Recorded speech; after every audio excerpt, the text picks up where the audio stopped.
It's time to get you up to speed on all things sports. Yes! With plenty of nonsense in between. Here comes our finest producer! Gwynn and Chris starts right now on 97.3 The Fan. What's up, San Diego? Welcome in once again. It's Gwynn and Chris, Tony Gwynn Jr., Chris L. Matt Scraby. Here with you for four hours. That is first hour, or should say the 2 o'clock hour. Marquez Cooper, Aztecs running back, will join us. Talk a little bit about their upcoming matchup with the Cougars at Snapdragon here on Saturday. Opening night in the NBA. Perhaps somebody in this at this table is excited.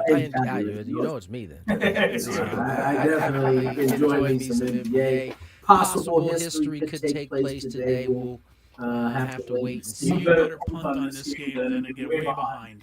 Well, you know, there was a report earlier that they're going to try to get it out the way early. Just to bring Bronny in, just to bring him in. But then recently, before we pulled up today to start getting ready for show, LeBron had spoke on it and kind of said there's no rush to have this thing happen. So we'll see one way or another. Can I ask a quick question? Here we go. There it is. Why? This is the first time you've been a part of the show this early in quite some time. Usually you're over there kind of quiet through the first 4 or 5 minutes. But this particular subject has you ready to speak. Huh? This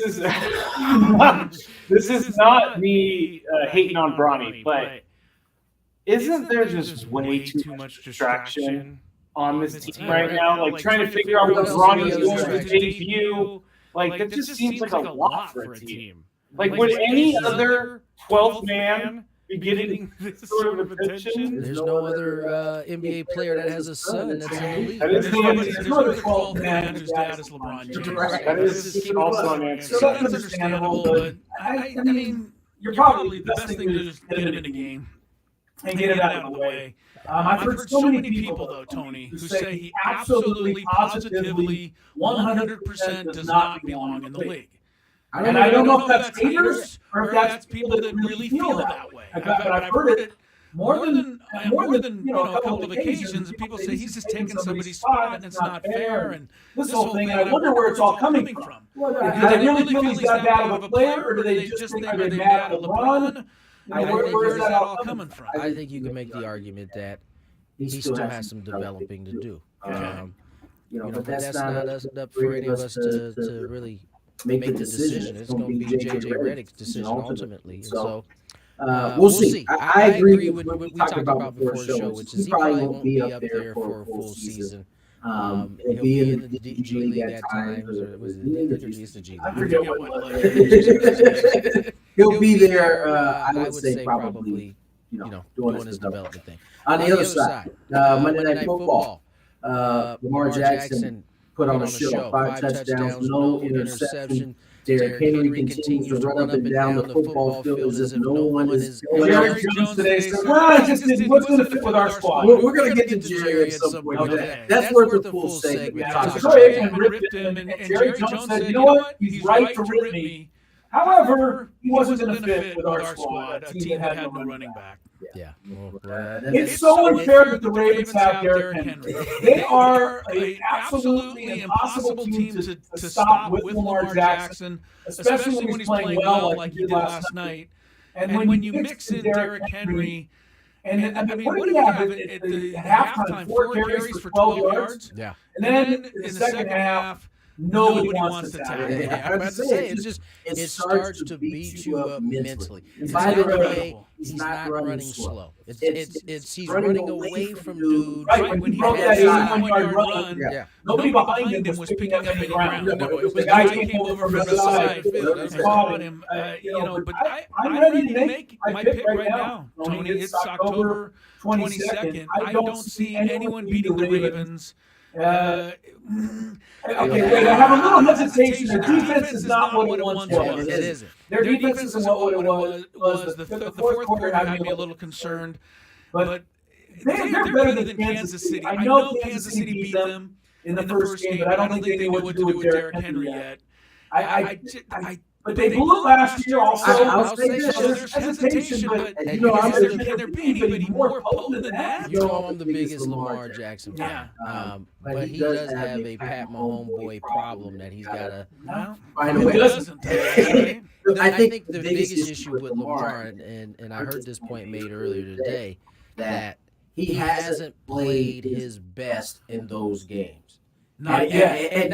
But how long is it going to be before he finally does? That's a great question. I think it's only a matter of time before he finally plays his best. But he has been, ultimately not the sole reason, but a big reason why they haven't been able to beat.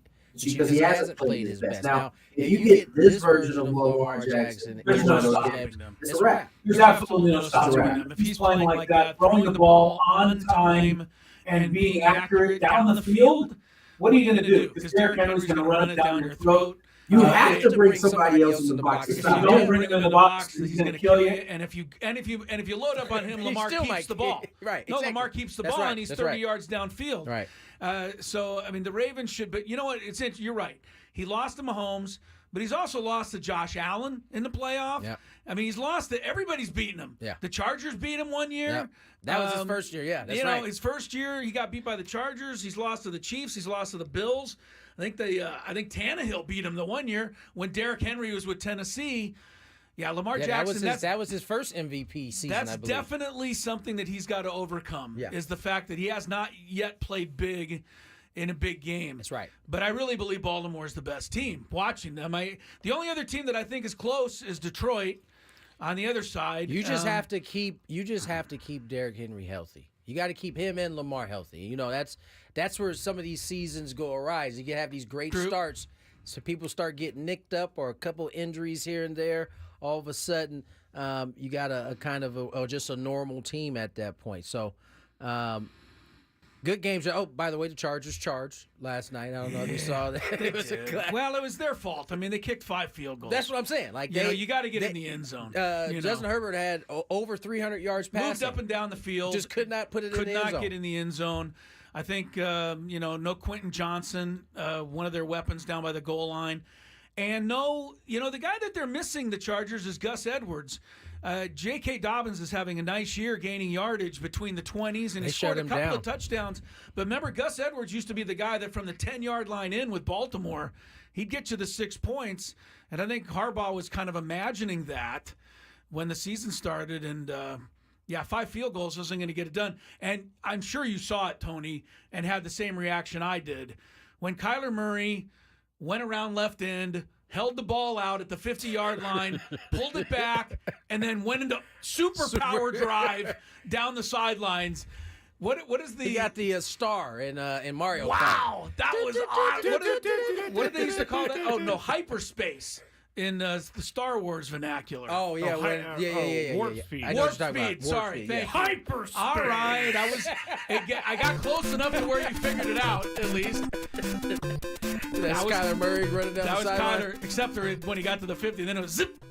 And he was gone, man. That was pretty impressive. Nick has a really great question on the chat. If it happens on ESPN Plus, did it actually happen at all? Because I refused last night to spend money on this. Wow. So you know what I did? You're starting to get old like me now. You know what I did, Chris? I got in my car, I turned on the radio broadcast, and I listened to the final 5 minutes on the radio broadcast. And I told you what you should have done. I will yes, but I you didn't. tape delay, watch the game no, on I'm NFL not gonna Network. do that. The Chargers-Cardinals is not that important to me. All right, well, it was important enough for you to get in your car and listen to the final 5 minutes. Well, I had somewhere to go real quick, so I was like, I'll turn it on. But let me just say. Where were you going at that hour to pick up? I was going to get gas, and I was going to the bank to put some cash in.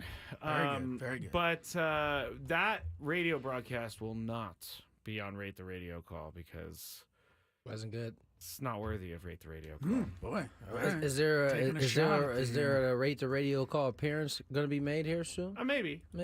Right. We haven't seen it in a while. We do have a fantabulous sports game show today, and We have a new defending champion in the building. We'll see what he can do today My to man defend is his looking title. to repeat this week. Oh, huh? I've cooked one up for you today, Scraby, so we'll see how you do. Oh, EC Money said this station sounds like it's being run by the 49ers season. You guys don't know this, but there was major technical difficulties on the YouTube. And whenever I don't notice, there's about 150 messages alerting me to the fact that there's something wrong. Crushing your whole spirit, huh? Yes. So. So good show lined up for you guys today.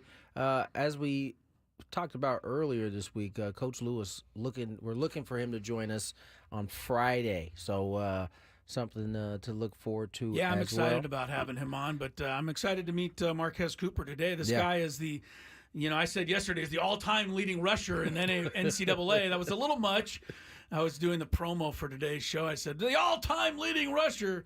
But he's the active leading rusher, though. There's nobody active in college football that has more yardage gained than him, and he's impressed me. He's made some great runs this year for the Aztecs, so excited to have him on. And I wish we could be talking about a World Series, Tony. I don't know if that's something that you think about or you just accept it. But, the championship series were done on Sunday, and as I do, baseball guys are used to 1 day off, maximum, maybe 2. I don't like giving everybody 5 or 6 days off before the start of the World Series. And, we have to sit and wait. And I think it's bad. It's not great for us because I want a game to be played, but I think it's worse for the players that it's just not their natural preparation time. No, it's Agreed not. or not? No, I agree. It's not their natural, but suck it up. World Series. Give us these 4 days to build the series up. We're gonna talk about everything. What kind of jock strap these cats are wearing. We're gonna break it down. What? I'm not saying us. He said jockstrap. I'm just saying, it's gonna. I'm just saying it's gonna get dissected. Gotcha. Because you got for 4 days, we're going to have to hear about Trent Grisham's batting average against sinker baller left-handed pitching. Yeah, no, it's which is a waste of our time. It's gonna be like that. It's not ideal, Chris, but the good thing is that both sides get the same amount of time off. True. It's not as though one side's gaining an advantage. I do remember the one year I think it was the Rockies had to wait like 9 days while the other team finished. They swept everybody, right? And then they were sitting around, and by the time the World Series started, those guys forgot what they were doing. Yeah, they looked like it too. I think that was they got 4-1 swept. joint. Oh, they got swept. They got swept. So, all right. Well, I'm a little, it's not my favorite. I think baseball should be a little bit, able to, maneuver those games around a little bit. But they need their game 7 on Saturday, November 2nd, Chris. Yes, That's but they're okay. All right, you like the. All right, let me ask you this. I don't like any of this. Friday, Saturday, no game Sunday. Makes Is sense. that good because the NFL? Yeah, that makes sense. Yeah, you don't want to play. You can't play with the NFL. The NFL is like the bully on the block. See, because if they go Friday, Saturday, they compete with college football, but they're going to beat college football. It's really it's up against college football. And then Monday, Tuesday, Wednesday, you got football Monday. You got Monday Night Football. Yeah, but so that's what I'm saying. It's only one game versus a weekend of games. My point is, you're trying to avoid, if you cannot have games, the type of slots you don't have to do with the NFL, you take those slots because Monday, Thursday, Sunday, NFL's going to dominate, and so if you got to do it, you got to do it. It's just kind of how these things go. Why couldn't they have moved it up to Wednesday? I think I would have. That's what I would have liked to have seen. Or Tuesday, Wednesday, Friday, Saturday, Sunday. Yeah, but they want to avoid that. Well, too bad. You're the World Series. Too bad. And also you can't. I mean, they've because got games on Fox what we say too. too bad, right? And then they play it on Sunday, and it happens on Monday or Tuesday whenever the numbers come out and the reporter are like, "Oh man, their numbers were down on for the World Series this time around," and so you just avoid that by. Believe me, these numbers are not going to be down because Rob Manfred wanted this to happen. Deemed it that's so. right. That's right. Yes. Lay down, y'all. We need y'all to lay down. Well, that and these numbers are going to be insane because if Japan registered more viewers of Padres Dodgers Game 5 at 9 in the morning in Japan than American viewers, then what are they going to get during the World Series? I have no rebuttal. All right, let's step away. Let's get to break. When we come back, Ken Rosenthal made a certain comment we'll discuss that. And oh man, why was I thinking? Tampa Bay. Chris Godwin. Chris Godwin in the game late, got his ankle crushed. Tore up, man. Dislocated. Yeah, it didn't was a gruesome injury. Lot of chatter after the game. Todd Bowles had to take a lot of questions. We'll talk about that as well on the other side. More Gwynn and Chris. Basketball is officially here, and the San Diego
Did you know you can listen to 97.3 The Fan with your smart speaker? Ask your device to play 97.3 The Fan. Give it a shot. Crisello, Tony Gwynn Jr., Matt Scraby, Gwynn and Chris, 97.3 The Fan. October 22nd, 2024. I mentioned the date because it's an important one. October 22nd happens to be my wedding anniversary. Oh, happy Shout out to the anniversary. lovely one out there. And Happy everybody anniversary. everybody who Hellos. sent us some nice wishes on Facebook today and Instagram. I posted, if you must know how many years we've been married, it's a long time. And we're happy You don't about want to give that. us the number? You should, because that's a big thing. That's the thing to be proud about. You think it's something I should be? Absolutely. I mean, it shows your age, but that's what you're trying to cover up, isn't it? Yeah, trying to cover up my age. It's That's fine, all right. Chris. Everybody knows. Everybody knows. Way too old. You're not, I'm you're not just way tricking too- anybody. I'm not tricking anybody anymore. No. 35 years. Wow. It's a big one. So, yeah, happy anniversary to us. I'm trying to get to 35. And happy anniversary. Well, don't do it all at once. No, you can't Tony, do it all you can't at do once. it all at Can't once. do it all at once. But you'll get there one day, one glory-filled day. I celebrated by golfing out there today a little bit, and I do have a funny story about the guy with the electric cart. Oh, tell us about how you feel about electric carts. Like, when you say electric cart, you mean a pull cart Yes. form that is Where electric. you load your golf Yeah. clubs in a push cart, and now you use a remote control And to it operate follows the you. push cart. Yeah. You don't have to push it yourself. Yes, yes. I've seen push carts that, like, you have something on your belt and it just follows your tracker. Whatever you do, this guy didn't know how to use his. Oh, no. And of course, he was in the group ahead of us. Oh, no. And he constantly was looking behind him, waiting for his cart. His cart was spinning off course. Oh, no. He refused to push the damn thing. He just kept sitting there with his remote control, trying to get it straightened out while we were waiting on the tee to hit. Oh, no. If you're gonna use, and I understand these things cost Lots of $1,200 Yeah, they do. for an electric push cart like this, a remote control push cart. Learn how to use it before you go out on the course. It was very clear to me that this is the first time this guy was so proud of himself when he would get it to work, but most of the time it wasn't working. And if you want to know what was funnier than all of that, he was walking over here. His electric cart was over here, and the electric cart had an umbrella up. Well, he clearly planned to have the electric cart near him at all times. He was never under the umbrella himself. Only the electric push cart was under the umbrella. That is ridiculous. It was an funny. absolute comedy show all day long. And if, I wasn't so laughing, I would have been angry. Did you say anything at any point? No, he was a little far enough out in front of us, but we were waiting quite often for him to get the darn thing moving. That's when you say. Ah! That's when you hit in, and if you get in trouble for it, just Do you say, hit into people on purpose who are No, moving not too on- slow? Not on purpose. I don't but know that that's the best say mode they're of out attack. at 300. I can't normally drive at 300. No. I can drive at like 270, 280. Wow. But if I bounce like 20 yards behind them, they kind of know what's up. Well, I don't think this guy ever knew what was up. He was just so excited that he had his little push cart, and it was just, it was a comedy scene, to be sure. So next time you go out there with your electric $1,200 cart, do a little Make sure you practicing know how in to the use it. driveway. Make sure That you is know how to use before it. you get out there. You cannot be wasting time working with your electric cart. And you can leave the umbrella in the car. I mean, Because if you really, the get- cart doesn't need an umbrella. Well, maybe it got hot. He's trying to keep his clubs cool. Try to keep the Yeah. clubs cool. I guarantee you he thought the umbrella would be a nice touch because his cart would never be away from him, so he would be under the umbrella at all No, times. his cart was never with him. It was off course the whole day. Here's a guy that's off course right now these days. Big fan, big Padre support for Ken Rosenthal out there after the way he treated and wrote about the Padres during the NLDS.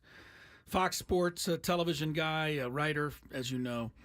But Ken Rosenthal, during a clip of Game 6 of the NLCS, the Dodgers were closing in on winning the series, reported this. You may have missed it, but it was kind of intriguing. So let's hear it. Well, Joe, you make a great point. It took incredible discipline for Roberts not to chase those victories in Game 2 and Game 5. And frankly, it was not a great look, effectively conceding postseason games. But should they hold on, the end will justify the means. He had to manage this way because he was shorthanded. Shorthanded with his rotation, shorthanded in his bullpen once they lost Alex Vessel. Yeah. All right, so just to revisit what he just said, he basically said the Dodgers lost intentionally in Games 2 and Game 5. I think what he meant to say is once they fell behind, they did not use their best relievers. That's what they truly did. Right. They used their secondary relievers, which didn't give them as good of a chance of catching up. Because I love to think the Dodgers are so good now that they can just determine which games they want to lose ahead of time. I'm starting to feel like Ken over sensationalizes these things, right? Because he's not being fair to Dave Roberts there at all. Because what it doesn't really tell you is that they didn't have a choice. They don't have enough pitching to like. He had a choice, especially in Game 5, because he knew he had a bullpen day in Game 6. Do you want to use your top guys in Game 5 to try to come from behind down 6 runs? When there's no guarantee you'll actually complete the comeback. And he chose not to. Right. But I don't think it's fair to say he punted the game. He did the right thing after they fell behind. But he didn't go into the game like, say, we're going to give you this game. And that's what that's what Ken Rosenthal made it sound like. Right. When you say it's a bad look, like what? It's not a bad look because it wasn't as though he set those parameters before the game started. Like, this game's gonna start, we're gonna punt this game, get to the next one. Now, if his team offense would have jumped out, had a huge lead, he would have used those high leverage guys. He would have 100% changed course and used the guys he needed to. So Ken Rosenthal is already hated by the Padres and their fans. The Mets fans joined us. The Dodgers may join in if he keeps this up. No. This is praising the Dodgers. Oh, I don't think it was praising Dave Roberts at all. Oh, no. This is Ken You find that to be saying, praising? I didn't yes, find that because to be you got to give him credit for sticking with it. He also said it was a bad look that they lost Games 2 and 5. Should we? Let's listen to it. Let's do it again. Okay. Make a great point. It took incredible discipline for Roberts not to chase those victories in Game 2 and Game 5. And frankly, it was not a great look, effectively conceding postseason games. But should they hold on, the end will justify the means. So in the end, he says Dave Roberts is a hero because the end will justify the means. You are so extreme. Did you hear what he said? It took incredible discipline for Dave Roberts to not chase those victories. He's praising the guy. I would say that what he did unwittingly is bring up something that very few people were even thinking about. No one was thinking about it. But by bringing it up, I think he calls into question whether Dave Roberts and the Dodgers were giving it their all to win games, and that is not a good look for the Dodgers at all. And I don't think that they want to be attached to that. That's what I heard. I can understand why you wouldn't want to be attached to it. I get what he was trying to say, which is that at the end of the day, Dave Roberts managed this the way he thought he should, and it worked. But when you say that it's a bad look that somebody lost and you're insinuating that they lost on purpose,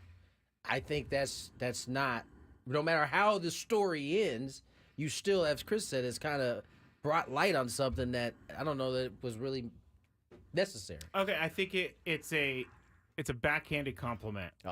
So, because we all love backhanded compliments. Oh, I think a backhanded compliment praises yet downplays at the same time. If someone walked in here and gave you a backhanded compliment, you'd be like, "Oh, thank you."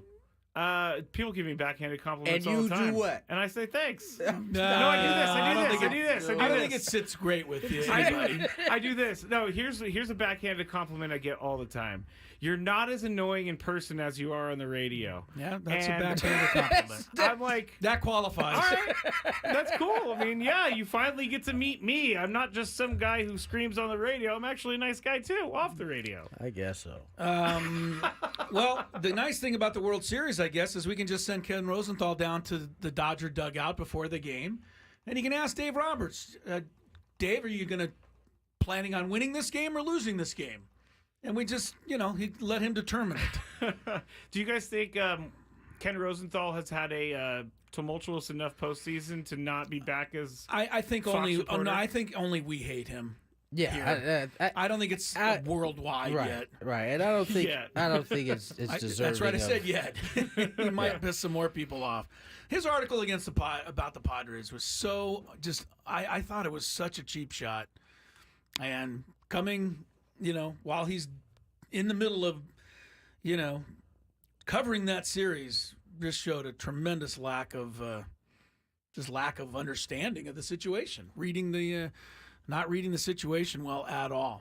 correct. All right, 2:31 the time. Take a break. Come back. Really excited to have Marquez Cooper, the active leading rusher in NCAA college football. Just happens to play for the San Diego State I thought you were Aztecs. going to give us history again. I'm going to what? I thought you were going to give us history. Again. No, not You history. you I already made you that said mistake it all the once. way up. I made one mistake. I'll try not to make it again, but we're excited to have him next on Gwynn and Chris. Ben and Woods on the Fan.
7. Tony Gwynn Jr., Chris Ello, Matt Scraby, Marquez Cooper, Aztec running back. The leading rusher in the nation will join us shortly. Aztecs looking to make it 3 in a row, 2-0 so far in conference play, 3-3 overall. Tied for first place. Tied for first place. Got the win at Laramie last week, 27-24, and now Washington State rolls into town They're at 6-1. Snapdragon. They're playing pretty good They're football. 6-1. They beat Washington earlier this year, so it's going to be a good one. Good challenge. See how much better this Aztec team. The thing I'm liking the most about it is from day one to day now, They gotten better. they're way better. Yeah, And I agree. that's all you can ask in a young team that's kind of restarting, the program, is that you see improvement. And I mean, you've got to be, excited about Danny O'Neal moving forward. Guy's now played 6 games. Yeah. And he's already looking pretty good, Tony. He made some big throws. Trusted his receivers. They made some nice catches for him up there in Laramie. He's rallied in the fourth quarter to win each of his last 2 games. That's stuff that gives you confidence moving forward. So I feel good about that. If they would just stop committing penalties, Yeah, it that would has really been be nice. that has been a little tough for the squad. And it's tough for a young quarterback because he's always 2nd and 20 rather than 2nd and 6. Yeah, staying on script. Yeah, on and, schedule. and on schedule goes a long way, especially for a young quarterback. But you're right. You got to be happy with what you've seen from this football team. Danny O'Neal's a freshman, continuing to get better. It seems like this is a big test though, because this is probably outside of Boise State one of the better teams in the conference. Yeah, and they got the leading sack guy on defense, Trey White, leading the nation. He's got over 11 sacks already in 6 games. That'll get the job done. Yeah. So they've got some weapons on defense and offense. I don't know. I'm liking it. And Marquez Cooper, man, this guy can run the ball. And we're waiting for him to call in. If you're wondering why we're stalling right like obviously stalling here. And then there was that tackle in the Texas A&M Commerce game that I wanted to talk about. Not really. No. Not really. Speaking, while we wait, we might as well jump into this Todd Bowles situation last night. I mean, Tampa Bay down in the game, Right.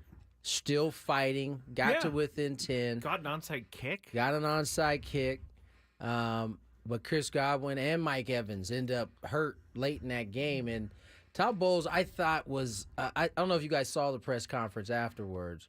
I thought was being unfairly questioned in terms. It just felt like the questions. Scraby, go ahead. Oh, you can keep going. I was just telling you I was getting the audio ready. I didn't know if that was the audio, or if that was Marquez calling. Oh, sorry, no. Uh, Oh, yeah, good point. Good point. I thought he was being unfairly questioned about having those guys in late. Well, Evans was out early. He went out earlier in the game. Specifically, Chris Godwin. Here's Zach Scraby has the sound. Let's play it. Doesn't look good. Coach, you're down 10. You don't have any timeouts. It's under a minute. You would need a score, an onside kick, another score. Why is Chris Godwin in the game without him? Well, he's a player. We're trying to win the ball game. I mean, we were still down 10. We were trying to get extra points and kick another onside kick. It just happened. With Mike going down, we didn't have that many receivers left as it was, so we play what we got. Isn't that even more, perhaps, important to preserve Chris for the Falcons and Mike's possibly not going to play? Well, you can say I'll that tell you, 'cause he it's got taking hurt. everything for me to We're not walk second over and guess. punch the guy myself right now while I listen to these questions, Tony. It wasn't That's even so weak. It wasn't even. I didn't have a problem with one question. Okay, but one. the follow up and then the third one behind it, I felt like it was It was out of asked pocket. and answered. Yeah. The guys on the team, they're playing football. More importantly, he wanted to play. Yeah, that's stupid to ask that in the wake of the guy getting hurt and then blame the coach. That's like blaming – you can blame any coach for any injury in any game. Right. Why was he in the game? Yeah, it didn't. I don't like it didn't that. make much sense. We'll get back to that in a little bit. Joining us right now on Gwynn and Chris, Marquez Cooper, Aztec running back. Marquez, how are you, man? Thanks for joining us today. I'm doing great, man. Thank you for having me. No problem. You're off to a fantastic start. This ball team has won 2 straight, looking for their third. I mean, this is your first year here at San Diego State. Just talk about your experience to this point and the success you've had to this point in the season. My experience has been amazing. Just with the people around San Diego, my teammates, welcome me with open arms. My running back coach has been amazing, and then obviously my coaches from Kent State, just to be back in the connection there is better than ever. So everything's just clicking right now, and it's just life is good. I'll tell you one thing, Marquez Cooper is our guest, and it's really been fun to watch you play, and we're glad you're here in San Diego. Started off your college career in Kent, Ohio, and played for Sean Lewis there, and then Muncie, Indiana for a year. Now San Diego. I got to say, Marquez, I don't want to knock those other places, but it seems to me you're moving up in the world a little bit. Most definitely, it definitely feels like that. Just with the publicity and the conference, and stuff like that, I've definitely moved up. So it definitely feels like it every single day, in the weather for sure. Marquez, you guys have won 2 straight. You guys are seemingly have gotten better every single week. Just talk about the growth of this Aztec football team from the start of the season until now. Honestly, the growth has been phenomenal. It's really started in practice, and it was the Central Michigan practice week. It was just different. The mindset was different. We should have 3 wins in a row, but we handled our problems there. But it's just, we're just clicking. We're getting closer as a team. We're getting better as an offense, and our defense has been lights out. That's been great for us, and we're thankful for that. Definitely offensively, just for this whole start and just getting everything together. But other than that, man, just good. It's good. Marquez Cooper's our guest, the Aztec running back from Gaithersburg, Maryland, another big town. Tell me about growing up in Maryland and playing football, and what got you into it, and how you wound up a running back. Was it something you just took to right away? Were you always the running back, even as a little kid? Yeah, I had older cousins and an older brother that played. Older brother played running back. My other cousins played defensive positions, and my uncle Dominique Chase, he passed away. I grew up on the game with him. He taught me the game and stuff like that. I played running back and cornerback to start out, but I always played knee football. I was so small, as a younger, they would be on their knees, and we're in the basement and stuff like that. So I get the football and I gotta run to the other side of the wall, and they try to tackle me on the ground and stuff like that. So that's where I really started my juke moves and stuff like that, because I wasn't going to run those guys over. So I started from being the smallest there, to growing up. I didn't get really big, even when I played my age group, so I was a small guy. So running back definitely fit my description and my body of work. So that's how I really started the running back position. And once I got to high school, you really have to choose one. Actually, my JV year I played a little cornerback too, but I was going to be the running back, and that was clear as I grew in Quince Orchard. So that was how I started. You only scored 98 touchdowns in high school, Tony. It sounds to me like you ran away from them pretty good. Yeah, for sure. High school was amazing. Marquez, you guys obviously have found something. You've had a terrific year. Your offensive line has been able to create some space for you. I mean, as you've gotten more experience each and every year, what do you think has helped you get to the development point that you are right now in your running back career? Definitely. Probably from taking notes in the running back room. Matty J was my running back coach when I was at Kent State. He's the quarterback coach here now. But, at first, when I coming in as a young guy, I didn't really take good notes as a youngin'. I didn't know what to really take notes on. I wasn't really doing it in high school.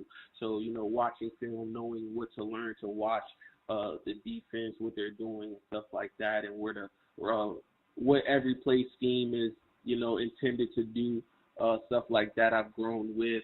And just, I've been in this system now for 4 years total. I really understand each and every run play to depth, a great depth. So just with that and just my body, I've just been able to get bigger, stronger, faster, more elusive. So stuff like that is what I've been able to work on as well as I gotten older and stuff like that. So just having that game experience as a lot of plays under my belt, you really know what defense is trying to do, and it just you feel good and confident each and every play.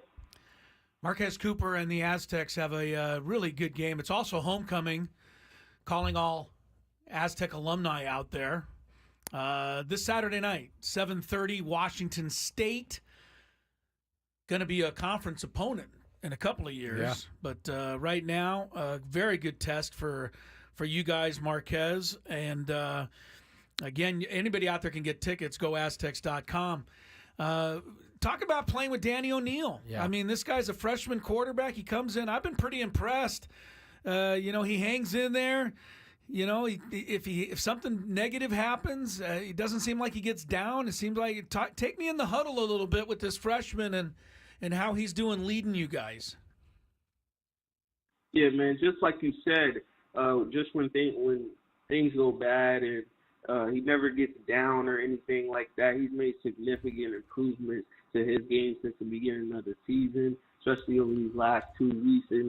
His connection with the wide receivers has been phenomenal, and just clutch first downs. He's continuing to make big plays at the end of the game with that Wyoming connection to Napier. That was big time. That's huge. He's just completing balls, constantly completing the passes and, helping me move the sticks. So that his growth has been amazing. Even when I'm on him, as an older guy in fall camp or practices, he's never attacking me back. He's just listening to the game and just, taking it and moving on, whether he feels I'm right or I'm wrong, because he always gonna think I'm right, so it's been great.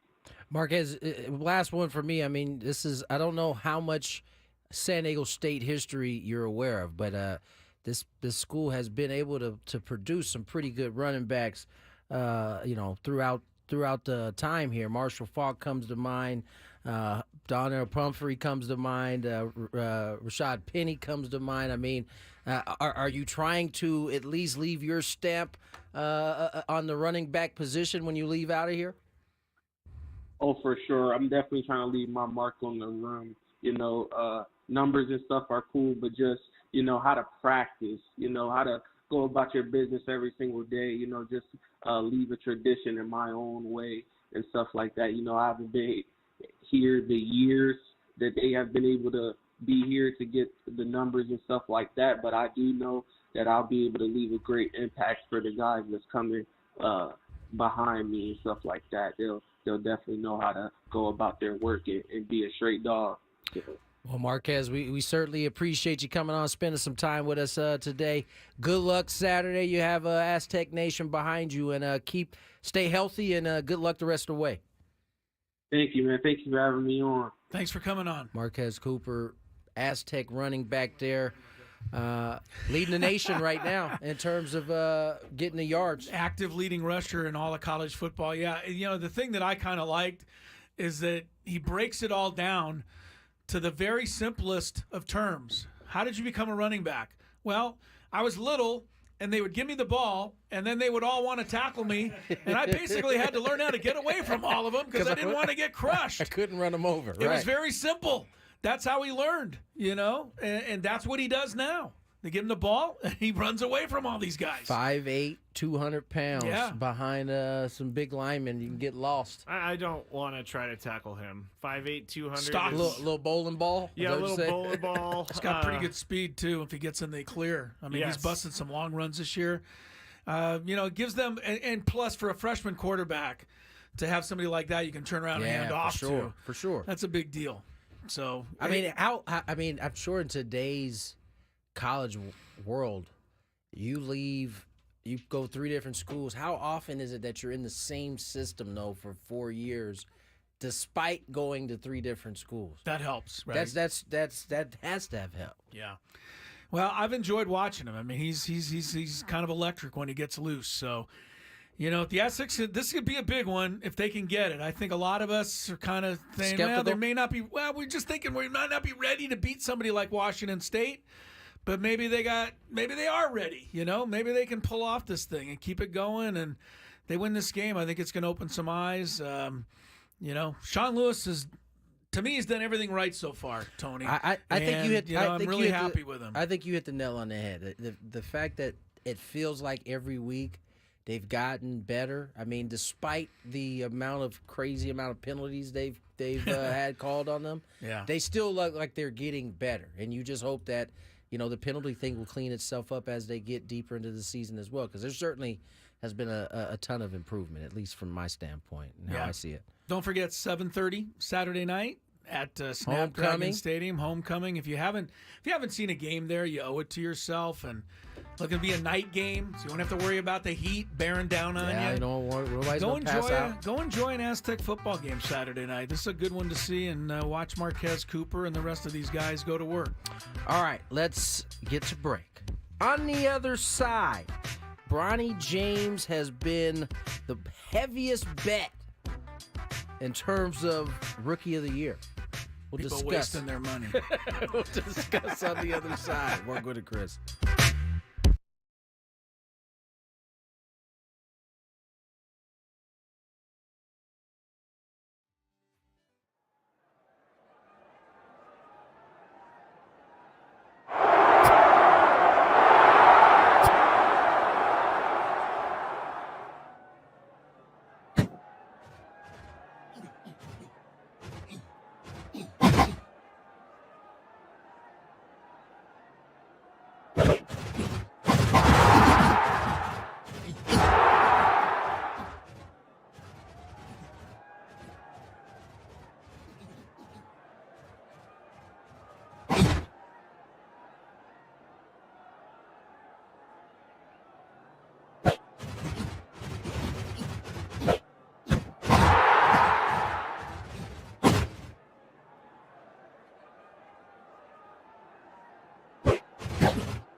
And welcome back into Gwynn and Chris, hour number 2 here.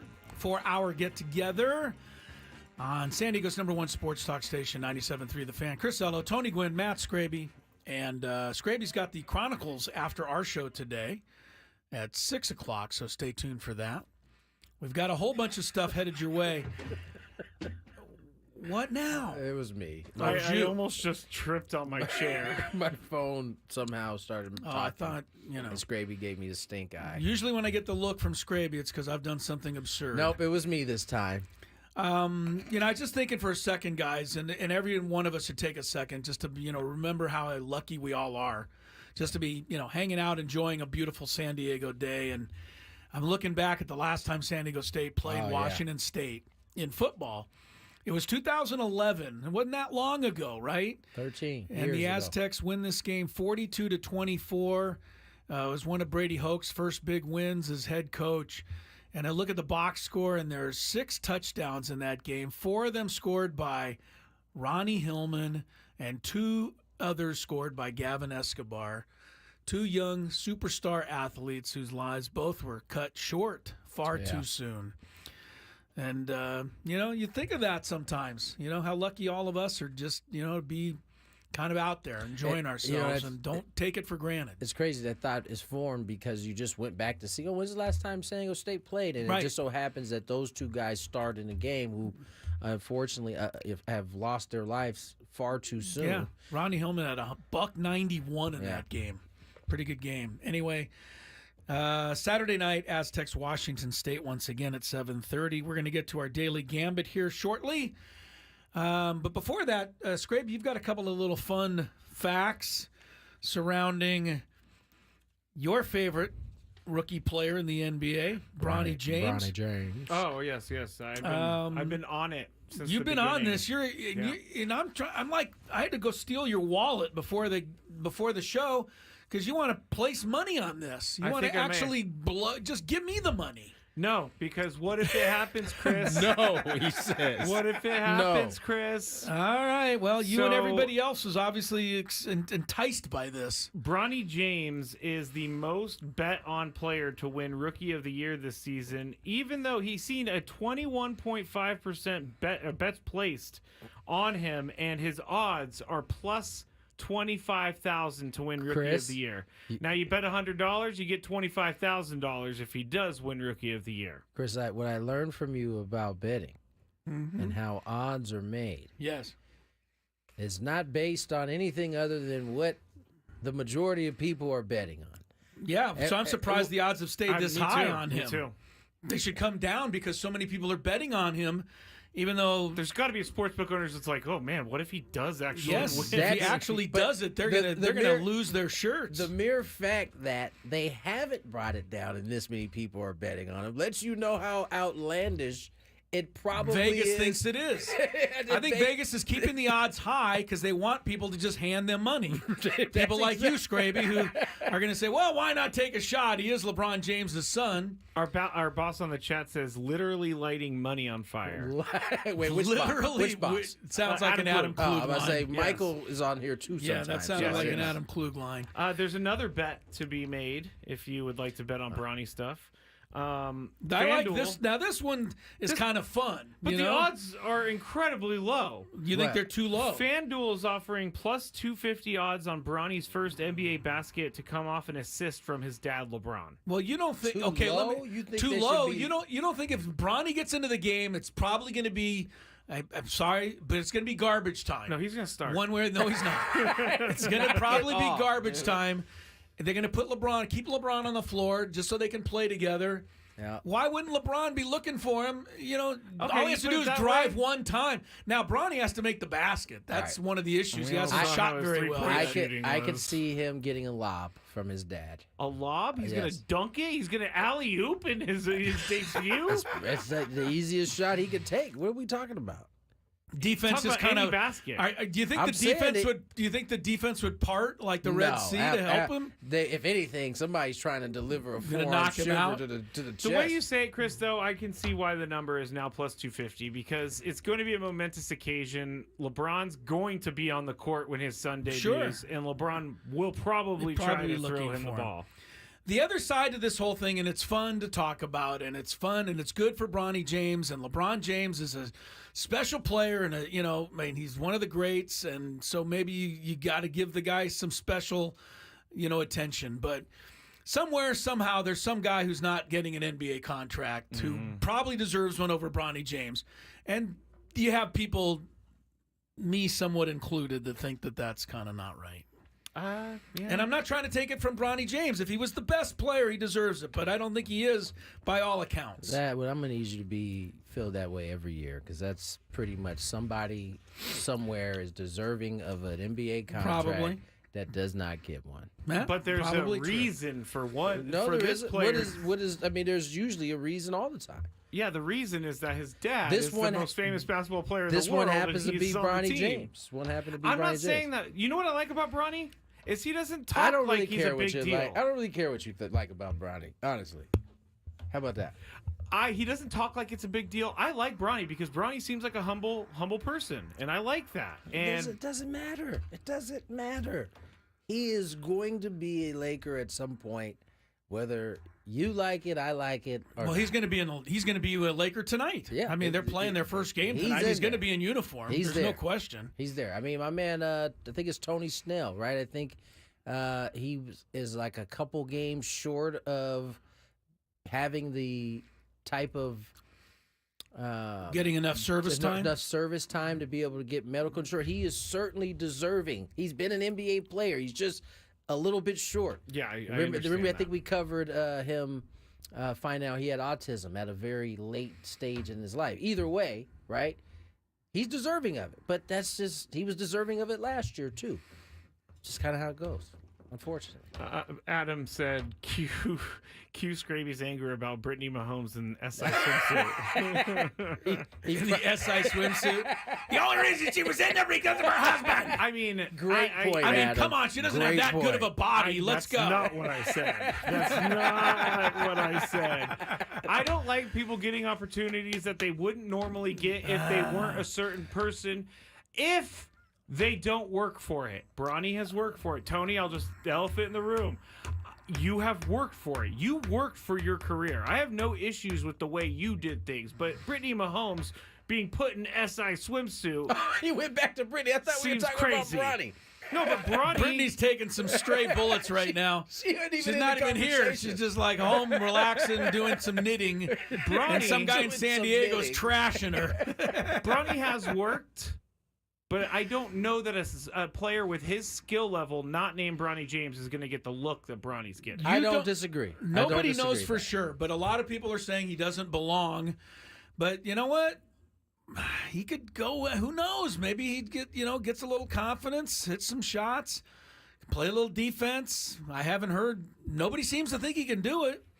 But I find it hard to believe that JJ Redick's going to stick him in a game if he doesn't seem like he should be out there. I find that hard to believe, too. I really do. I don't know that that's fair to him or the Lakers or to anybody. I think I'm going to enjoy this show because we get to talk about two of Scraby's favorites today. Bronny James Who's the other? and Deion Sanders. We're going to get to talk about both of them today. Prime time. Let's get to some... I have plenty of thoughts about Deion Sanders. Let's get to the Daily Gambit. Do you like money? I think about money a lot. Do you like money without doing anything? Winning. Do you want to make money while watching sports? I think Washington is a mortal lock. Washington! Woohoo! If you answered yes, this is your segment. Just don't blame us when you lose. Nothing is ever your fault. It's your game. Take it. Gwen and Chris go through the top bets of the day in The Daily Gambit on 97.3 The Fan. Oh, the chat is being hilarious about Bronny. Like, they put little quotes out there. Papa, do you think I'll ever get the ball? You know what? And guess what? He's going to have to deal with that until he goes out And starts balling. That's just the way it is, dog. Jack Flaherty, Game 1 starter in the World Series for the Dodgers. It's being tweeted out. Yes, by Bill Shaken. LA Times. All right, last night's bets. Baltimore Ravens, -4 over the Buccaneers. Chris and I chose the Bucks. Tony chose the Ravens. The Ravens won 41-31.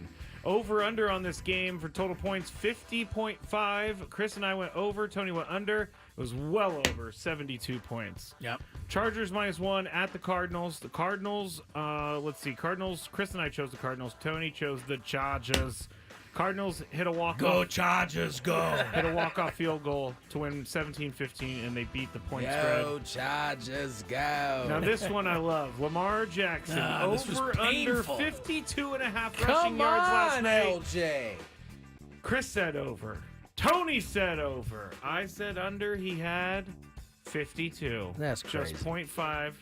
That is below tough. the That's line. crazy. Now, for someone who didn't want people to buy his jersey, and for someone who made a big deal about his entrance into the league, Marvin Harrison Jr.'s over-under of 54.5 yards receiving should be pretty easy.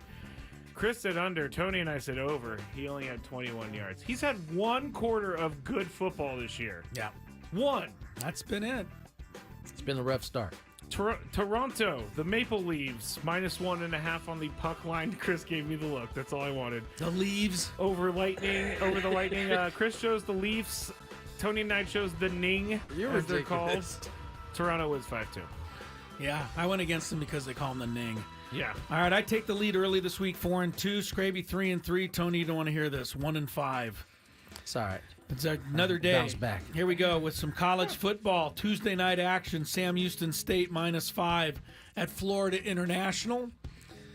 Try to give you some records on these teams. I think Sam Houston State is ahead of Florida International. Minus what? -5 here. These are Conference USA teams. Sam Houston Bearcats, are 5-2. Florida International's 2-5. Florida International is home. Sam Houston State's giving 5. I'll take the old home underdog. I'll take FIU +5. Tony, Sam Houston. Give me Sam Houston. You want Sam? You got him. -5. Scraby.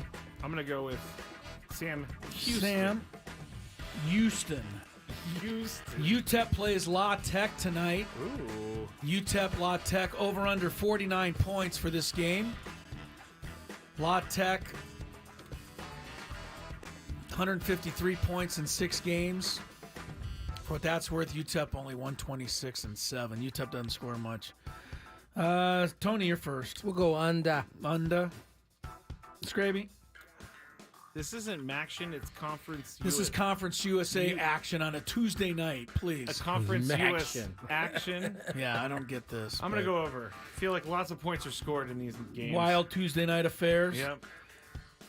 I'm going to go under. I feel an under coming. All right, NBA season opener. Boston Celtics. New York Knickerbockers. Let's go, Knicks! Celtics by 6. Scraby, what do you like Is here? it at the Garden? It's at, no. Well, yeah, Which they're Garden? both playing Garden. Which Garden is it in? It's in the TD Garden. That's the weak Garden. That's a Boston Garden. Boston. You know who I got a text from earlier in the show? Immediately, actually, when we started the show, Sammy Levitt just wrote, "Go Knicks." That's all he right. wrote. That's right, That's all he Sammy wrote. Lev. Boston Celtics -6. Scraby. I'm going to go Celtics at home. You got them. I'm going to go Knickerbockers. Nick. I can't stand the Celtics. They're ruining basketball. They're ruining They are. basketball. I can't Sorry. stand their head coach. You don't like the Celtics head coach? No. Huh. Is there a particular reason? Yeah, because he's like always trying to come up with these new philosophies. And, He's one a of those guys. philosopher. Yeah, Reinvent the thing. He's one of those guys. He's not, but he thinks he is. You know, I was The reason kind the of Celtic- happy that. Go ahead. What's my man's name? What's Tatum? the best player? I'm happy Tatum didn't play because now that hunger in him is going to be so ignited. It's like, shut up. That he didn't play in the Olympics. Yeah, so it's going to gonna- drive him yeah, for get another outta season. I just don't like the way they play basketball. Oh, that was the one he said. He was like, yeah, you know, they say it's a target on our back, but no, we're gonna flip it. It's gonna be a target on their back. It's like, what? Good luck with that. Okay. Anyway, watch the Celtics play a bunch of one-on-one basketball. Boring. 800 threes. Here Yeah, it and comes. 800 threes. I don't like. Anyway, Minnesota Lakers tonight. in Los Angeles. T-Wolves come in. Over, I wasn't going to do the odds because I know Tony will take, but over under 222.5 points. And Tony's first. No, wait, I'm first. God, I can't keep it straight. This one goes over. Minnesota can score. I love Minnesota. They're my favorite team in the league. I might even pick them to win the title this year. What'd you think of the trade that they made with the Knicks? Who got the better of it, Cat or Randall? I think they both got They something both got out of better? it. Yeah, I don't know if they both got better. Okay. I don't think it was a bad trade, though. I don't know that the T-Wolves got better. You gave up Cat. Cat was pretty awesome. Yeah, I mean, as much as I think he, disappears sometimes, I think that's a loss for them. But I think that's good for the Knicks, though. I think because of that trade, though, they won't be as high scoring, at least early on, as they try to figure out these pieces. All right, so you say under. I'll take under. Okay, Scraby, 222.5 Lakers Wolves tonight. Well, because Bronny's going to take like 17 shots at the end of the game, I'm going to say under. That was nice. You really do like the guy. It's pretty obvious. He said I like him. Yeah, I really like comes in, Bronny he goes, because he's I love humble." Bronny, and then he comes out and he says that 2 minutes later. I go back and forth. Who scores more points tonight? Tony, you're first. Jalen Brunson or Jason Tatum? Ooh, the Brun Burner or JT? They're both going to be hogging the basketball. Give me Mr. Brunson, the Brun Burner. Brun Burner. All right, Scraby. I'm going Tatum because he has an extra fire in him. His coach Tatum's said got he's got good an hair. extra fire. He's got great hair. Tatum's one of my least favorite players in the league. Really? Yeah. I liked him sitting on the bench in the Olympics. I'll take the Brun Burner. Ant-Man or AD points. Ooh. I know who you want to take, Tony, but I know you love the Ant-Man. Scraby's first, though. Who has more points? Yep, Ant-Man or AD. I love Ant-Man. Well, AD, he's going to have to sit for Bronny, so I'm going to say Ant-Man. Oh, my God. This is going to be a thing all year now. Oh, no. I don't know who's going to score more points, but I have to root for Ant-Man because he's one of my favorites in the league. Tony, you going to go with your guy? It's in L.A., isn't it? In L.A., yeah. You going with your guy? Ant-Man struggled last couple times he come did. to L.A. Did Yeah, so I'm going to take AD. All right. In a Laker victory. I know you're taking that. Here's a fun one for you, Tony. These are a lot of bets. All right, last one. Points, rebounds, and assists. Add them all up. LeBron James, 39.5. And Scraby, you're first. Or no, you just went first. So I'm first. 39.5. He's going 25. 10 and 5. That's 40. That's a big game. That is a big game. I feel like saying under, and then I know he's going to have one of those monsters. Over. I changed my mind. Tony? Over. 39.5. Scraby, make it a sweep? I'm going to play contrarian and go under. Under. Okay. We'll see how we do. We got 7 picks tonight. I like the start of a season because I'm, a fan of the league. I'd love to see one team somewhere come out and start playing a motion offense and running all over the place and setting screens. I don't think I'm going to see it, though. Golden State kind of plays like that? A little bit. There's an interesting headline today. I know we got to take a break. I'm just putting a bow on this, Scraby. Let him put the bow on it, dog. Putting a little bow on it. The headline was something to the effect of LeBron James, Steph Curry, and Kevin Durant all returning for another year to play with also-rans. I don't know if that was fair or not. Lakers, Warriors, Suns, all also-rans. What is that? That's somebody that has no chance. Yeah. All those teams have no chance. Also-rans? You're an also-ran. That means you're going to finish way back in the pack. Yeah. Your team, not the players, obviously. These are great players, but they're saying that those teams are going to be also-rans. KD the other day said he was very old. He is really old. He's been in the league forever. Yeah. And he's had so many injuries. His body can't be feeling great. He's getting up there. Well, is LeBron 40 yet? 100 officially? I think he'll be 40 like soon-ish. Man. Let me see. That's crazy. The guy is a freak of nature. He is. Say what you will. December 30th. But so he'll be 40. Yeah, December 30th. Man, that's crazy. All right. Let's get this opening night in the NBA. I think is it you? Who says it is bye? You. It is you. Who says bye? You say bye. Check traffic first. From the night.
Tony Gwynn Jr., Chris Elo, Matt Scraby. Lamar Jackson last night, 5 touchdowns, no picks. He certainly is like in the MVP lane here early. I mean, Derrick Henry probably is in the next lane over to the right of him at this point, but those two are playing some good football right now, Chris. Lamar Jackson looks great. Derrick Henry looks great. As I said earlier, I think that the Ravens look like the best team in the league. Defensively, they're not yet what they normally become. If they get anywhere near that, I think it's going to be tough to beat them. But as you brought up earlier, Tony, Lamar Jackson still has to prove it in a big one. Yeah. And he's yet to quite get over the hump. In the postseason, he's had some very ordinary games. You know, when during the regular season, he just runs wild out there. It's like impossible to get a handle on him, and now that Derrick Henry's there. But I will caution you this. After 7 games last year, I think the leading guy for MVP in the league was Tyreek Hill, if you remember. And he didn't come close to getting it by the end of the year. So things can change in the National Football League. I think the only thing different is the guy to the right of Tyreek Hill was probably also Lamar Jackson at that point. I think he got off to a pretty good start last year, too, before. I think he won. Did he win the MVP last year? Lamar? Yeah, No, he did. He ended up winning it. He's won it twice now or 3? Twice. He wins a third one. I mean, we're talking and I think this is also kind of highlights him not playing in the bigger games because he's been an MVP twice already. And I think has he been to one AFC championship game or 2? I think last night was the closest last year was the closest he's ever been. Yeah. So, you know, that's going to, if he were to win a third, those questions about playing in the big one will only get louder from that point on. But I want to move on to the other story I teased before we went because I know Scraby enjoys it so much. The Colorado Buffaloes playing some pretty good football. Now, is the Colorado Buffaloes Can I finish my intro, please? 5-2 on the year, and they have done it in a way that I don't think anybody imagined it. It's been pretty quiet. Nobody's really talking. No one is. It's just going out, winning football games. And what are they, the Big 12, I believe they are in now? It's hard to remember. They are in the Big 12. They moved back to the Big 12. Yeah.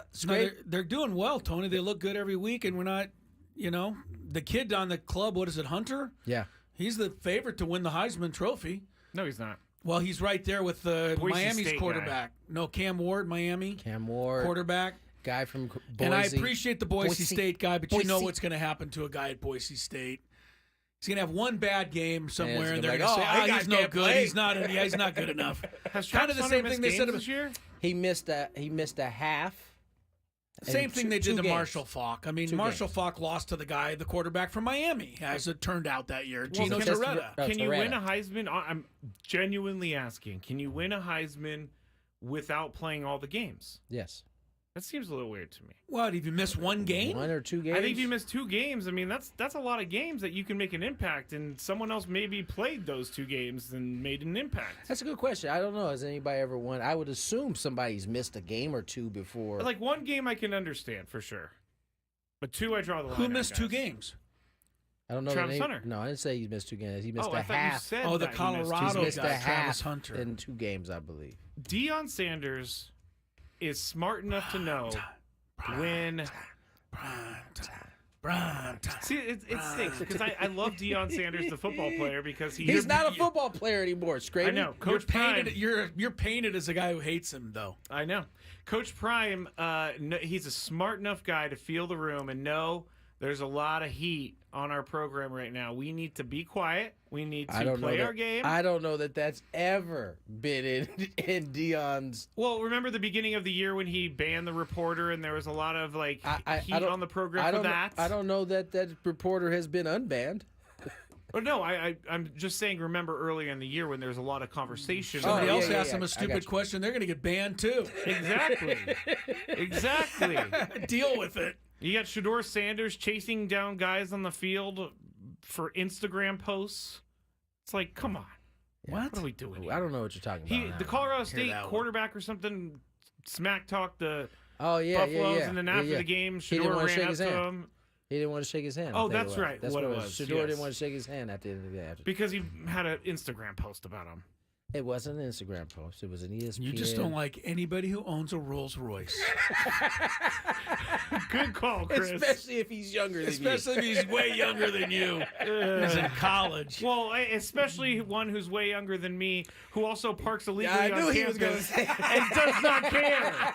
You knew that was coming. Does not care. He got his car booted, and he was like, well, I'm Shador Sanders. I should be able to park wherever I want. There you go with the impersonations. Not very Also, good. his rap song is supposed to be played after touchdowns. That's before not the true. band. Before Fake the band. news. The band Fake still news. plays. Fake news. Fake news. I like baby. it how when I bring up good points, it's always fake news. And There's because that gaslighting is to the extreme. that here. is fake news. Not true. Gaslighting to Not the true at all. Let's get to extreme in break. When Is that we the come only way back, to shut me up? when we come back, I'm gonna beat down Scraby in this Chris's Fantabulous game show next. Ben and Woods on the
Chris's Fantabulous Sports Game Show. You can play along out there.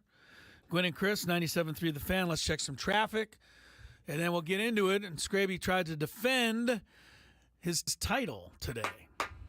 From the 97.3 The Fan Traffic Center, here's Kelly Danick. Traffic is sponsored by Valvoline Instant Drive-Thru Oil Change, your trusted instant drive-thru oil change.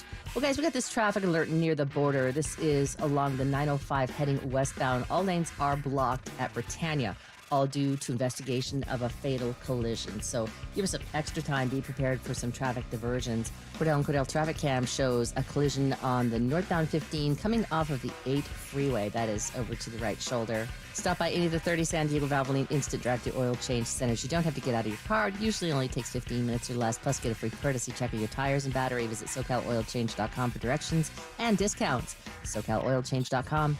I'm Kelly Danick with Gwynn and Chris, San Diego's #1 sports station, 97.3 The Fan. Hey, all you beautiful people out there, it's time to play one of our favorite games of the week. All right! We like to call it... Ooh, I'm gonna go... Chris's Fantabulous Sports Game Show! And it starts right now on 97.3 The Fan. All right, here we go. I'll give you the category shortly. The guys will compete naming correct answers, alternating. And if you miss one, you get a strike. 3 strikes and you're out. Today, there are 14 correct answers, but those 14 correct answers are worth a total of 24 points. Oh. I will explain in a moment. So first person to 13 points wins today. Or if you strike out, obviously you lose. And then I'll give you, well, you know what I mean. This guy's got this stupid belt around his neck. Let me see you. Oh, the champ is here. We'll see if he can hold on. Do you guys want to know how much of a champ I'm not usually? I put on the belt upside down, and the chat had to let me know. Good job, chat. All right. Really restricted. Before I give you the category, I'm going to let you know there is one answer today worth 3 points. There are 8 answers that are worth 2 points, and there are 5 answers worth 1 point. You don't have to memorize 8 that. answers worth 2, 5 answers worth 1. Right, and 1 answer is worth 3. You get 3 at one time.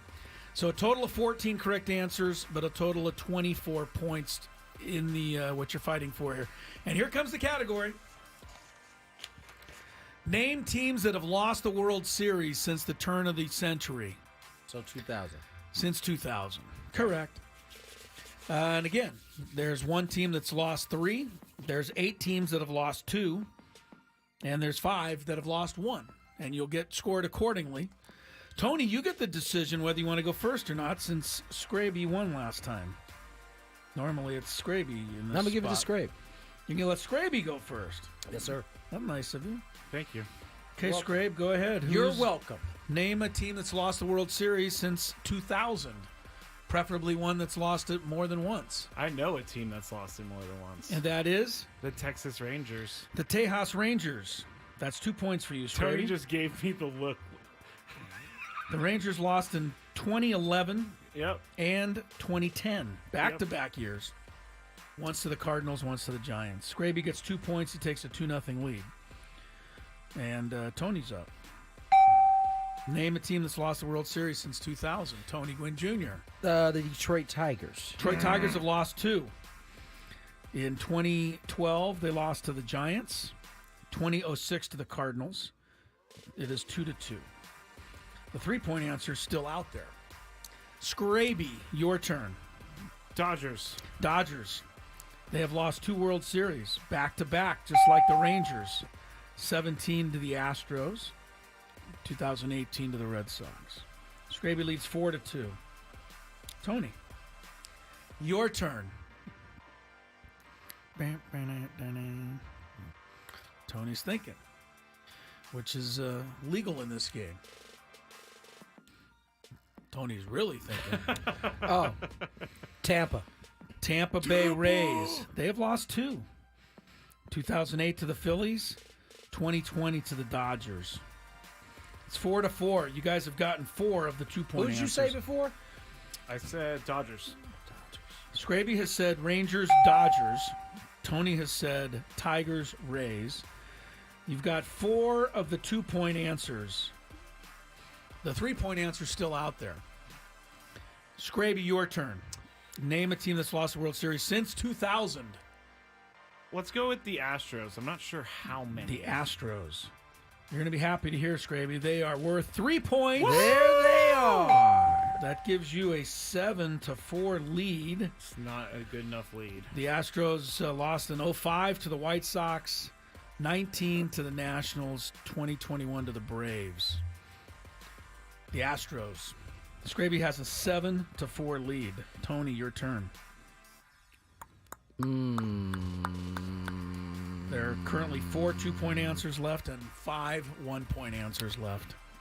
You just said the Astros. How about the Mets? Mets have lost 2. And they lost in 2000 to the Yankees. And in 2015, they lost to the Royals. Scraby 7, Tony 6. Starting to get kind of the middle portion of the game now. There are 3 2-point answers left, Scrabe. And there are 5 1-point answers left. Teams that have lost the World Series since 2000. Scraby. White Sox? White Sox. They have not lost a World Series since 2000. White Sox are not on the board. Oh, no. So that is your first strike. Tony. How about the Cardinals? St. Louis Cardinals. That's a 2-pointer. Ding, ding. They lost both times to the Red Sox in 2004 and in 2013. Tony takes the lead 8-7. Scraby, there are still 2 2-pointers and 5 1-pointers left for you to guess here. Teams that have lost the World Series since 2000. Scraby taking a moment. Feels perhaps that his championship is sliding away. I'm trying to think of the 2-point teams, but I can't think of the 2-point team. You can't but think I'm just of going to them, name buddy. the team that lost last year, the Diamondbacks. Diamondbacks is correct, Scraby. D-backs. They lost it last year. That's 1-pointer. They're their only loss of this century. The D-backs. All right, so we have 2 2-pointers, 4 1-pointers left. Game is tied at 8. Scraby has a strike. Tony, you're up. How about the Flying Phils? Flying Phillies. Was going to say it, but wasn't sure. They lost 2. They lost to the Astros a couple of years ago, and they lost to the Yankees in 2009. Tony goes ahead 10-8. Remember, first to 13 wins. Scraby, there's 1 2-point answer left. There's one left, Scrape. Can you get it? And there's think I can. 4 1-point. Can you get left. it, brother? I don't know if this is the 2-pointer, but I do know that the Cubs beat the then Indians. The Tribe. Yes. And that is correct. There's a 1-pointer. It's the only one that the Guardians/Indians have lost this century. 2016, Cubs over the Guards. All right, 10-9. And Tony's turn. He's got the lead. Does he have the other 2-pointer? And there are 3 1-pointers beyond that left. Tony.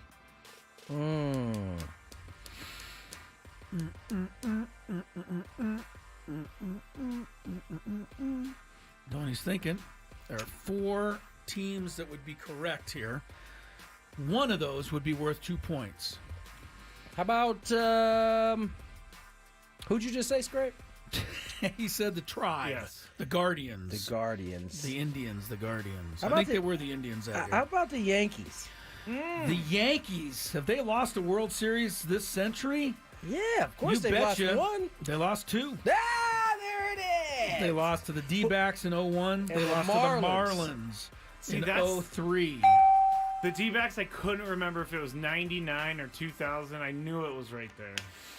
Tony takes a 12-9 lead. 12-9? 12 Got 2 points, yeah. buddy. 12-9? Yeah. There's 3 points I left, know. and they're all 1-pointers. I know, sir. The only way Scraby can win is you got to end up getting all 3 of them. Wait, how Scrabe. did this scoring work out? I was the guy who got the only 3-point Yeah, team. but I've only gotten 2s. You've thrown out a Tony few has ones. 1, 2, 3, 4, 5, 6 2-pointers. That's 12. I just given you the facts of the situation. I gotta go pick it up because I don't know who to get. Yes, what'd you throw? His whole pack. My notebook. His whole pack of papers. My notebook. Tony's got 6 2-pointers. All right, well, I'm going to go with the team the Giants beat in 2014, the Royals. That is correct. Very good. Scrape, that's a 1-pointer, makes the score 12-10. But there are 2 correct answers left. If Tony gets either of them. I'm pretty sure I have both of them. I'm gonna go ahead and use my favorite one of the losers. No, this is not fair. No. My favorite loser are the Rockies. The Rocks. Yeah, it's going to wrap it up. 2007, they got swept by the Red Sox. Do you want to put the belt on for me? Is that how this is working? What are you doing with the belt now, Scrape? Is that how you want to? Do you want to go ahead and put the belt on for me? Is that how this is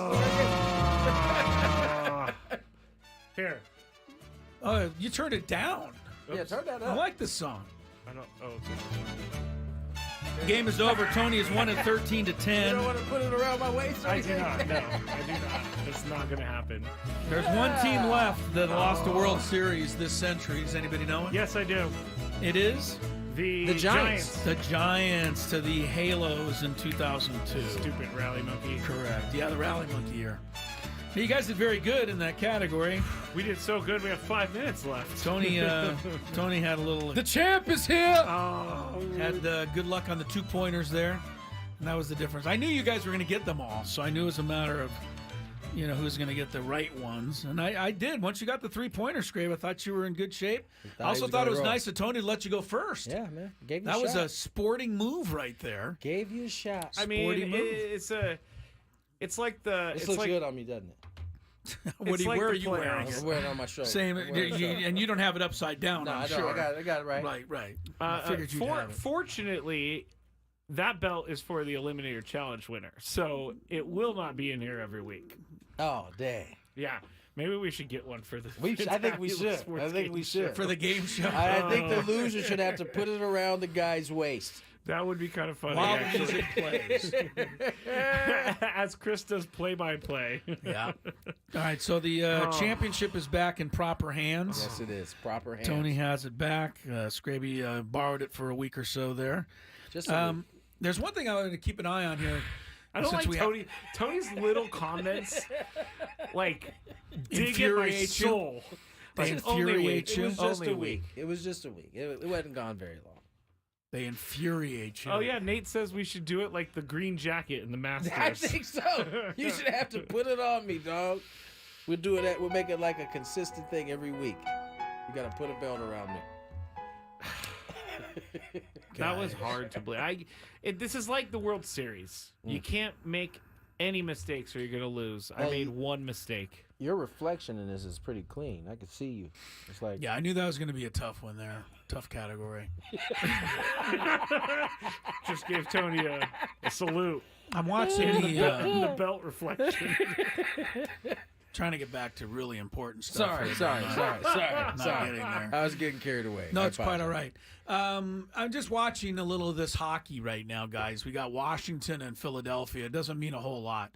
But it got me thinking, Alex Ovechkin's playing for Washington, and he is now 41 goals behind Gretzky for the all-time Is he NHL hanging around record. just so he can try to pass this? I think he is, yeah. I don't think there's any other reason. He's in his 40s now. He's clearly not the same player he was. How are his hips still moving the right way? But he did score 31 goals last year. So he's going to finish short. So if he get this year, but he may play 2 more. He may come back next year. So, but I was just looking at some of the numbers for Gretzky, and they're so insane. I mean, he's got the goal thing, by 40 right now, 894. Ovechkin's got 854. But in total in assists, Ovechkin's had 700 assists. Pretty good. Gretzky's had 2,027. Wow. And if you look at, let me see what else we can look at here. Plus minus, you know what that is, Tony? Every time you're on the ice for a goal, you get a plus. If you're on the ice, you get a minus. Same plus and minus in basketball? Pretty much, pretty much. Ovechkin's career plus minus is plus 45. Wayne Gretzky plus minus 540. Oh, so he was really good when he was on the ice. It's a joke. It is an absolute joke. A shorthanded goal. You know how hard it is to score a shorthanded goal? You have less players on the ice than the other team. Ovechkin in his entire career had 5. Gretzky 73. Wow. I mean, it's really Gretzky comical. was like the Michael Jordan of hockey. Beyond. Yeah. I mean, as good as Jordan is, Jordan never broke all the records by as much as Gretzky broke That's all true. the records, you know?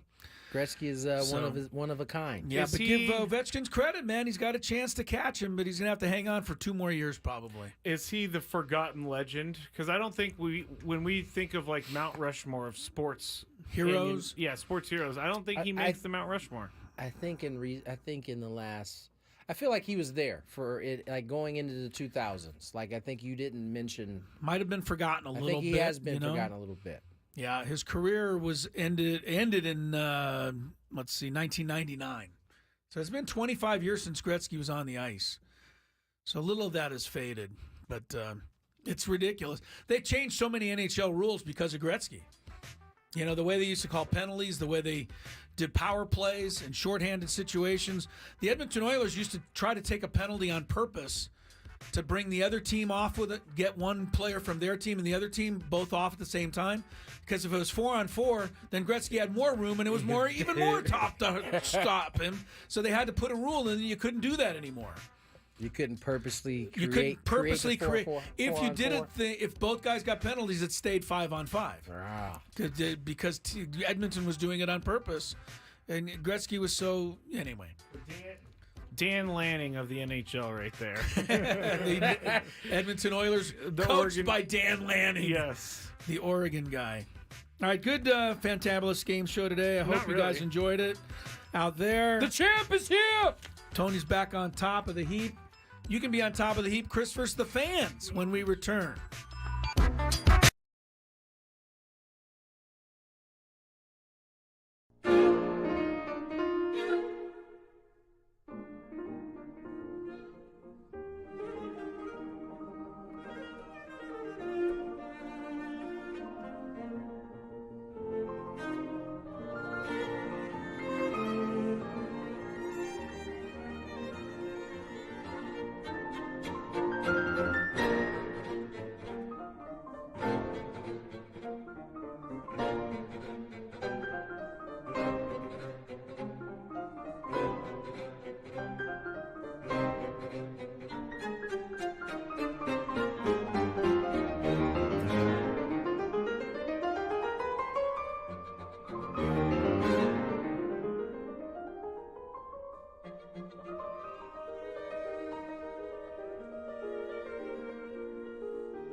Halfway home, Tony Gwynn Jr., Chris Ello, Matt Scraby.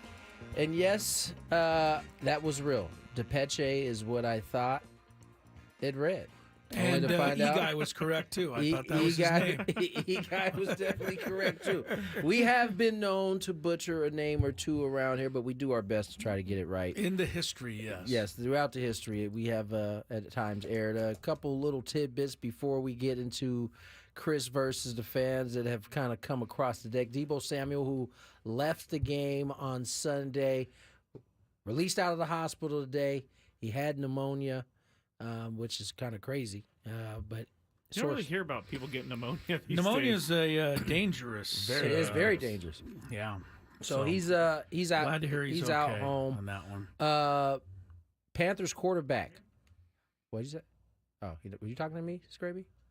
No, I was talking to a caller. Oh, sorry. Why? Because I'm trying to get their names. Panther quarterback Andy Dalton involved in an automobile accident. His wife, three Careful children, out there, Andy, and dog were traveling west around 7 miles from Bank of America Stadium when the accident occurred. No one was hurt. However, Dalton was being evaluated by team medical personnel. Remember, he came into the starting job after, I think, 3 games. Bryce Young, their first-round pick number 1 pick from a year ago, was benched. Panthers' season has not gotten any better since he's come out and Dalton's come in. You know, there's some people who say that, like team like Miami, who's, hurting at quarterback, ought to take a look at maybe trading for Bryce Young. If the Panthers are just going to waste him away over there, maybe if he got in the right situation, I mean, that organization just, they got issues. Clean up. Yeah, for sure. Bryce Young has, I did read that he has been inquired about from a few different teams. Yeah. So we'll see if that happens. I think the trade deadline is going to be here, next couple of weeks? It's very soon, yeah. The other guy that people are talking about trading for that Cooper I keep Kupp? reading, no, not him. Big 5 question. Oh, but I'm seeing Tyreek Hill's name pop up a lot. If Miami loses another game or two, I mean, how much interest is Tyreek going to have in the rest of the season? Plus, he's only catching 1 pass a game. 3rd-round pick. Waste. Yeah, Miami will take a 3rd-round pick. You can have one of the best receivers in football. 3rd-round pick. And a conditional 7th that could turn into a 6th. That's all it takes. Call the Dolphins with a 3rd-round pick. Oh, that would be something. Oh, it'd infuriate me. Would you lose your mind? I'd lose my mind if they took a 3rd-round pick, got rid of one of the most explosive players in the entire league, and just gave him back to the Chiefs or something. Although it doesn't help that they don't ever throw him the ball. I mean, I don't get it. There's no one to throw him the ball right now. I know, but send him deep and just heave it and see what happens. Right? Try it. The irony is that Tua is seemingly the only one that gets him the ball. I know what I'm saying? It's like weird. Whenever he's out, Tyreek struggles, Yeah. and Tua gets a ton of noise about his quarterback play, which isn't great all the time, but him and that looking better now with what they've put out on the field since he left. They're pretty good. For sure. One last thing before we get to not the Big Five, Chris versus the fans. MLB, we talked about Tampa and their stadium basically being torn to shreds from the hurricane. Well, MLB wants to raise in Tampa regardless. May not be at that stadium, but they want them in the area. So where's open? That's a good question. How many other baseball stadiums are there in Tampa, Florida? Apparently, Rob Manfred was on a podcast. What did he say? He said, we're hopeful that we can figure out something in the Tampa Bay area for them, and that the repairs can be done in a way that allows them to resume playing. Manfred said on an episode of the Varsity podcast, the easiest thing is always to stay in the market where the clubs are anchored, if we can manage it. So that is their first option in their mind. So we'll have more information on next steps once the analysis has been completed and the remaining roof has been removed. So they still have to clear the rest of that roof that had been torn to shreds. That's going to be a long project. Yeah, they're not playing there now. They're not playing there this year. Suggestions for alternate Rays locations have included local spring training sites. I think, Straby, you mentioned Orlando. that. Used by the Phillies, Blue But those Jays, stadiums Yankees, don't Pirates. hold more. They don't. But then again, the Rays don't draw more than 10,000 people. It's also so maybe it'll work. Can be true. So we'll see how that goes. All right, without further ado, let's play some Chris versus the fans. If you had one shot, one opportunity to take down the human almanac himself, howdy do. Now is your time. Listen to me, this guy is dangerous. Now is your opportunity to win a prize. Well, I hope you know what you're in for. Chris versus the fans starts now on 97.3 The Fan. All right. We are playing for... Just gotta find it. You will win a pair of tickets to Social Distortion at the Observatory North Park on December 22nd. Love Social D. So if you win, you get those tickets. Social Distortion. Oh. Yes, that's what they call them, Social D. Okay, double checking, dog. The rules, you have to make it through 3 questions. Each question will get more difficult. If you get the question right, you move on. If you get it wrong and Chris gets it right, you're eliminated. But if Chris gets it wrong, then you move on to the next question or you win. Chris versus the fans is presented by SD Fat Loss. Lose 20 to 30 pounds in just 60 days. Visit sdfatloss.com to schedule your free consultation if you're a first-time player. Oh, man. My goodness. Was that coming in hot? I don't know who that was, but let's not do that again. I don't think it was me. I don't think it was me for a change. Tony is the highest on the board. Yeah, so well, pull me down, I son. I just did. Oh, Woo! Man, my that ears are blasted hurting. my Coming in. Hot! Someone just wrote, hot mic. I'd say so. All right, let's get into our first player, Dominic. Dominic, come on down. Welcome to the show. How you guys doing? We're doing hey, well. Dominic. Here we go. First question, Dom. Who won the NBA Finals last year? What? Boston Celtics.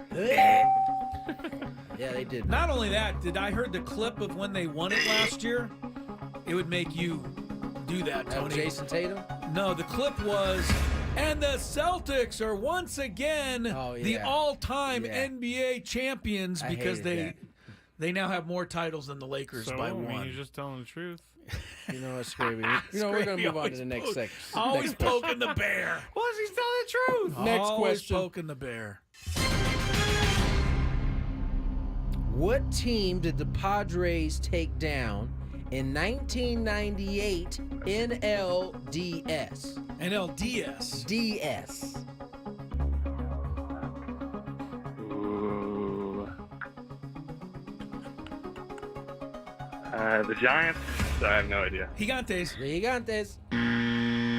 Hello. NLDS. NLDS. Yes, I believe that was the Randy Johnson-led Astros. Indeed it was. And your Sorry, dad Dominic. had that big hit off him, a double Little down dub- the line. little dub piece. Was That your was dad? awesome. He didn't like hitting or batting against Randy Johnson, or who was it that you said that he didn't like batting? I don't think anybody Randy liked Johnson. betting against Randy Johnson. Okay, but it was Lefty, Randy it was Johnson. definitely Randy. I But mean, I think Tony would see probably had different ideas on who, you know. But when he lined that one down the That line, guy was like 7 foot, throwing the amazing. ball like behind you. You can't started really a see big it. rally that inning, or not a big rally. I think they won the game 2-1. Yeah, Jim Leyritz that was a hit big hit hit. a homer in the Yeah. 9th, I think it was. Kevin Brown struck out 16. Wow. And then they took him out. Yeah. Because they had Trevor for the 9th. Dude. Trevor gave up a run, but they held on 2-1. I'm It was not a great sure win. when Randy Johnson retired, but maybe you caught him in the early part of your career. No. Okay. I'm glad I didn't catch him. I mean, he quite frankly. pitched in the 2000s, right? Yeah, no, but he was with the Yankees, I think, when I was on that side, when I was playing. All right. Oh, next contestant. Next contestant. We need to go to Steve. Steve, come on down. Hello. Hello, Steve. Hey, Steve. How are you today? First-time player. First time player. All right, Steve, thanks for joining us. First time player. I appreciate it. Here we go. Question Appreciate number you, 2, Steve.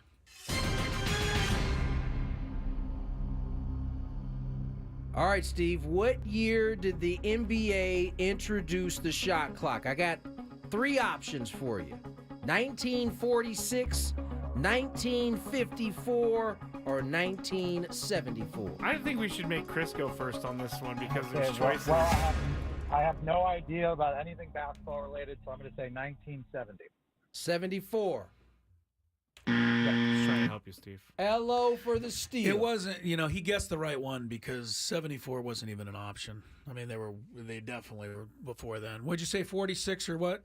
54. 54 be my answer. Took him a few years. Sorry, Steve. Sorry, Steve. Do you know why it's 24 seconds? Anybody know? No. Why they came up with that in the first place? Well, enlighten us. It's a 48-minute game. So 24 seconds divides into, 48. So there's 96 possessions per game was the idea. A little math Little math math involved. there. Yeah, No one little asked math for involved. No one asked for math. Yeah, I know. I just gave you a math problem. Sorry about that, everybody. But That's there was a kinda crazy. method to their kinda crazy. madness. They didn't just arbitrarily name that I number. just thought they're like, how long would be enough? And then they chose Yeah, 24. no, 24 divided accurately into what they. Anyway, that's why. Scrappy, give me the next contestant. Next You got my mic to longest, fill. My mic feels a little hot still.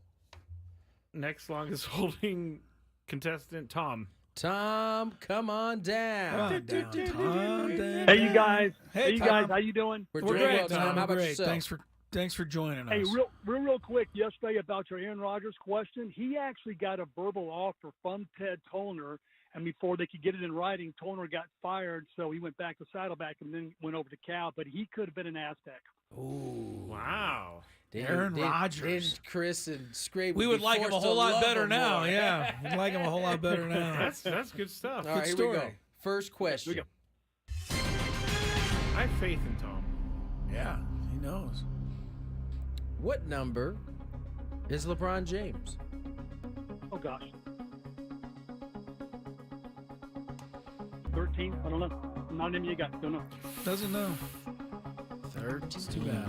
I'm sorry, Tom. 23 these days? 23 these days. He was 6 for a while. That is Sorry, correct. Tom. Thank you. For, Sorry, Tom, but thank thanks you for the that story, fact, man. That was yeah. good stuff. Yeah, that was Aaron good Rodgers' stuff. story. Last Good. time I ever backed someone on the air again. Yeah. felt Boy, Tom sounds like he knows what he's talking about. Tom, what color's the sky? Can't help you, Not Scrape. an NBA. Not an NBA guy, yeah. All right, let's go to our next contestant, Kevin in Oceanside. Kevin in Oside, welcome to the show. How are you?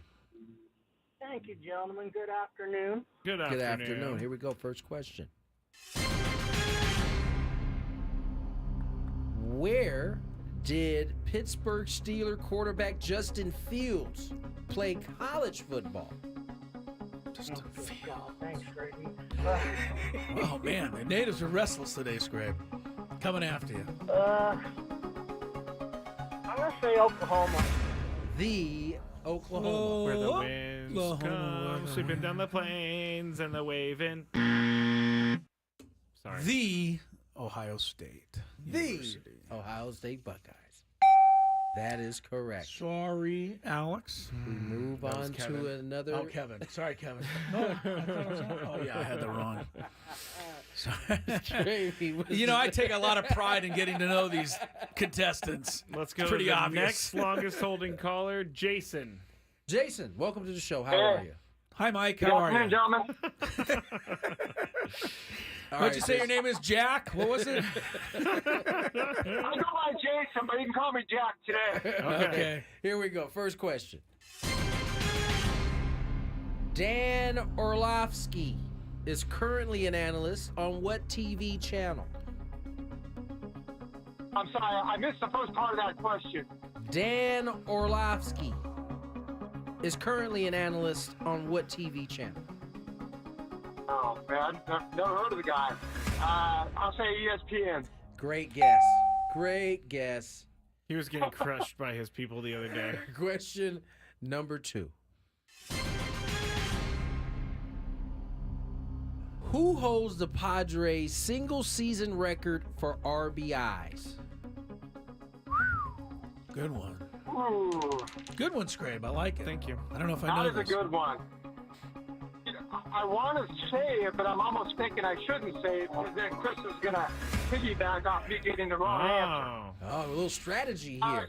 There are people who use that strategy. You can say pass if you would like. Yeah, but I have a funny feeling you know this, so I should take a shot in the dark on it. Let's Okay. go with Caminetti. Ken Caminetti. Nice job, Got it. Jason. Yeah. Nice job. Stuck with your gut there. That's There, good wait, stuff. Jason. I tell you, I was not going to guess him. I was going to guess Adrian Gonzalez. Oh. Yeah, the number is 130 from Cammy Caminetti. at 130. Yeah. Good year. Big boy. Very good, Jason. What's the MLB record? 191. By some guy from 1892? Into the windup. Oh, and he hits another one. This is his 12th at bat of the game. All right. His name was Hack Wilson. Yeah. Oh, I've heard Played of, for the I've Cubs heard back in the name. day. 191. No one's Stop ever pitching even to the guy. remotely That's a whole- approached it. That's a whole lot of red meat right there. I think Manny Ramirez, that is, had a 165. Yeah. Wow. He had a And crazy that's- amount at the and break, that's too, that crazy. year. I mean, he didn't even come within 25 of the guy. Dang. Yeah, that's a tough record to break. All right, here we go. Possibly last question. Yeah, good luck, Jason. Into the wind up. I'm gonna take you back to 1998. If I Whoa. could turn back time. In which game did the Padres score the most runs in the 1998 World Series? Which game? There There was only 4 games. Played 4. There was only 4 games. Which Oh, game did boy. they score the most? Well, I know Chris was going to know it, so again, I'm not going to go with the strategy. I'm going to go with my gut. I'm going to say Game 2. Game. Stay there. Your gut let you down. They didn't score enough here. They had a big game in Game 1. That's when Tony hit the home run. Greg Vaughn hit 2. I say Game 1.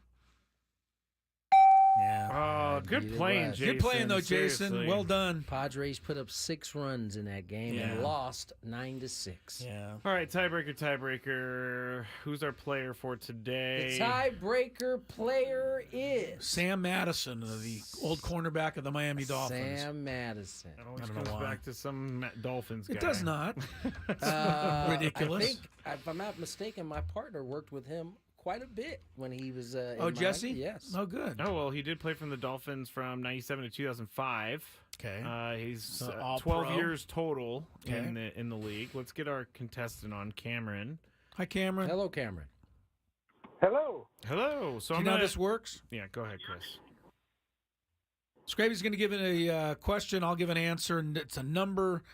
You have to say whether the real answer is higher or lower. For some reason, I can never get that right. Okay. So here All we go. right. He'll ask the question first. Go ahead with it. Sam Madison is our guy, and the Yes. question is... The question is, how many interceptions did he have I in thought his you were career? going to ask that. Oh, In 12 years?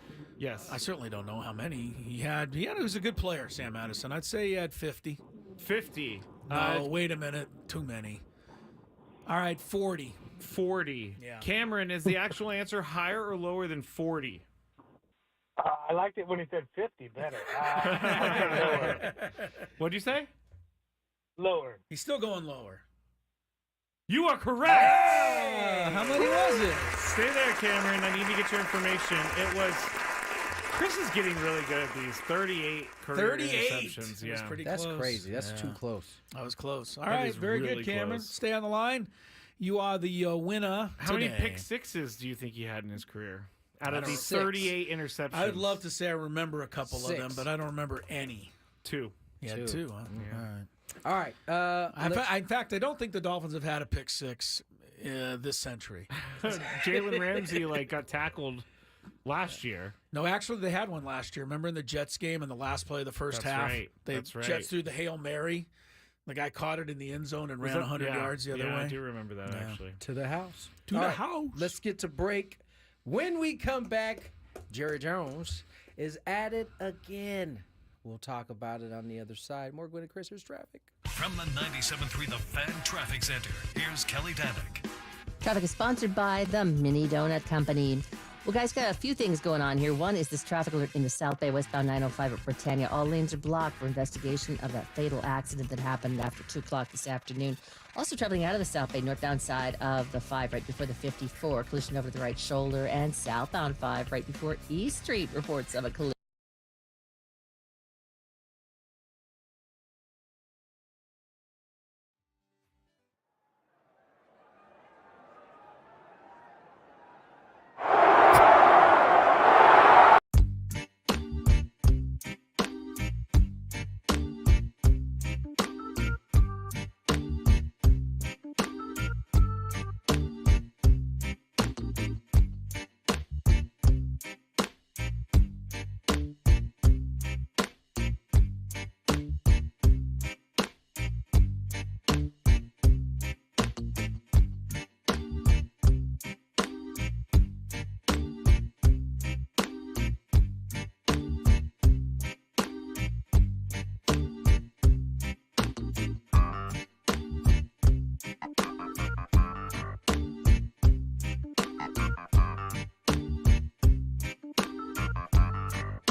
If you love Mediterranean food like we do, try Spiro's.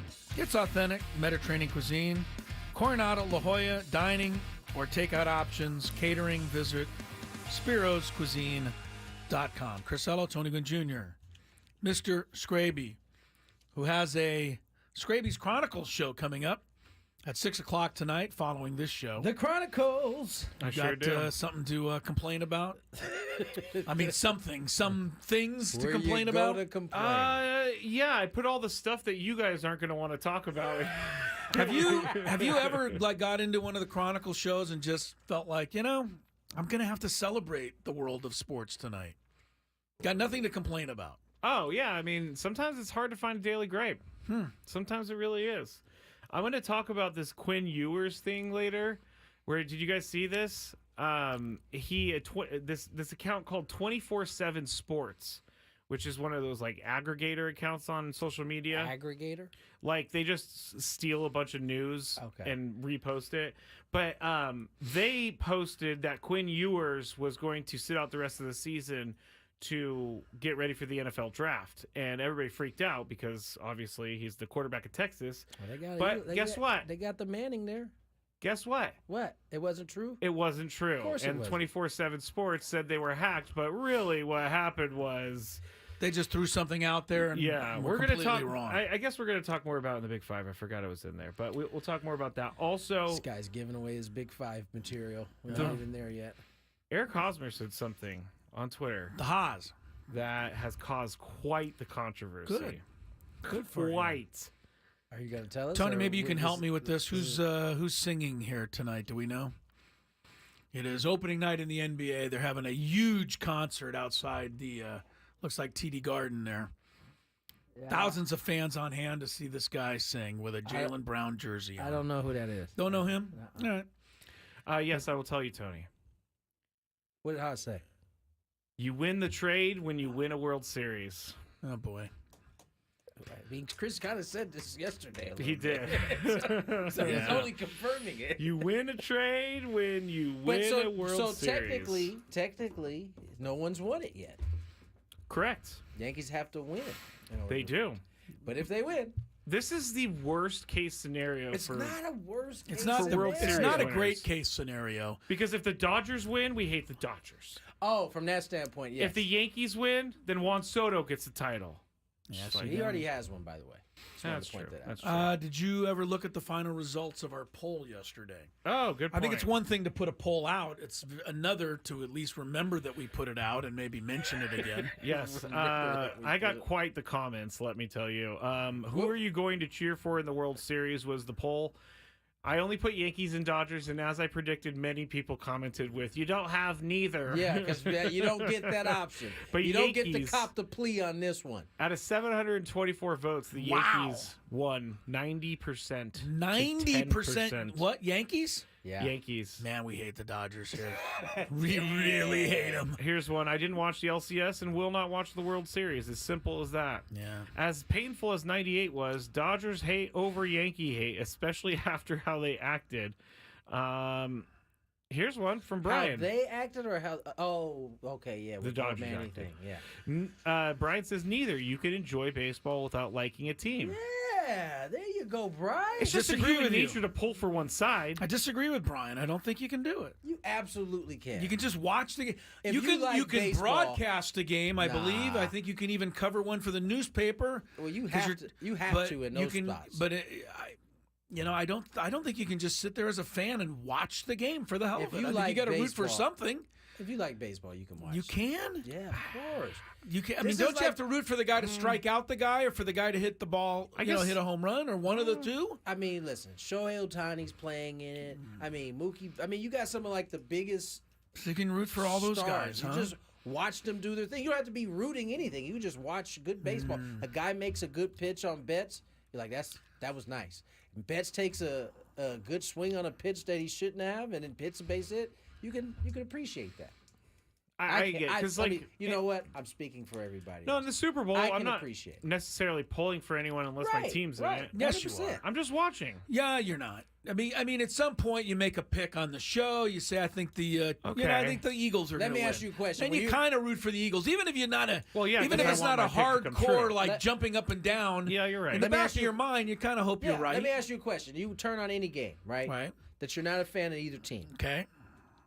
Doesn't, as the course of whatever game it is, don't you naturally start to gravitate towards one team? Maybe, but I probably won't watch long enough Oh, you know what? to gravitate. I'm not trying to argue with you. I'm trying to tell you my experiences. I'm not trying to argue with you either. I'm just saying. I know that when we do our daily Gambit, and I take, let's say the liberty to beat the Storm. If I'm flipping by and I'm watching that game, I'll kind of check it out for a while, and I'll root for the team that I picked on the show.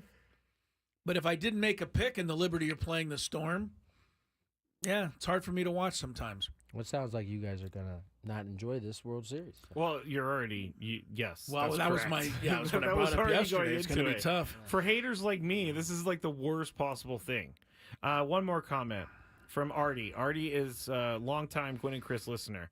I What will up, root Artie? for Freddie, Mookie, Kike, Kike. I mean, Kiki. Edmund and Shohei. I will root for Jazz, Giancarlo, Gil, and East County Timmy. I will vehemently boo Verdugo and Muncie. So there you go. There you go. He found some happiness in Yeah. there. What did Verdugo do? Nothing. Nothing, but Verdugo does. Former Dodger. Oh, is that what you're going with? Yeah, former Dodger. Well, Muncie's a current Dodger. Right. Well, that just makes sense. But former, I don't know. All right. All right. Shall we? Oh, this is your turn, Chris. Did we even talk about what we were supposed to talk about? I don't even remember Jerry what we were Jones. supposed to talk about. I'll put it in the big five. Jerry Jones. Jerry's under fire, and I got to say, a lot of it seems deserved this time around. Self-inflicted. Yes, we'll find out what it is and do more Gwynn and Chris shortly.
Go ahead.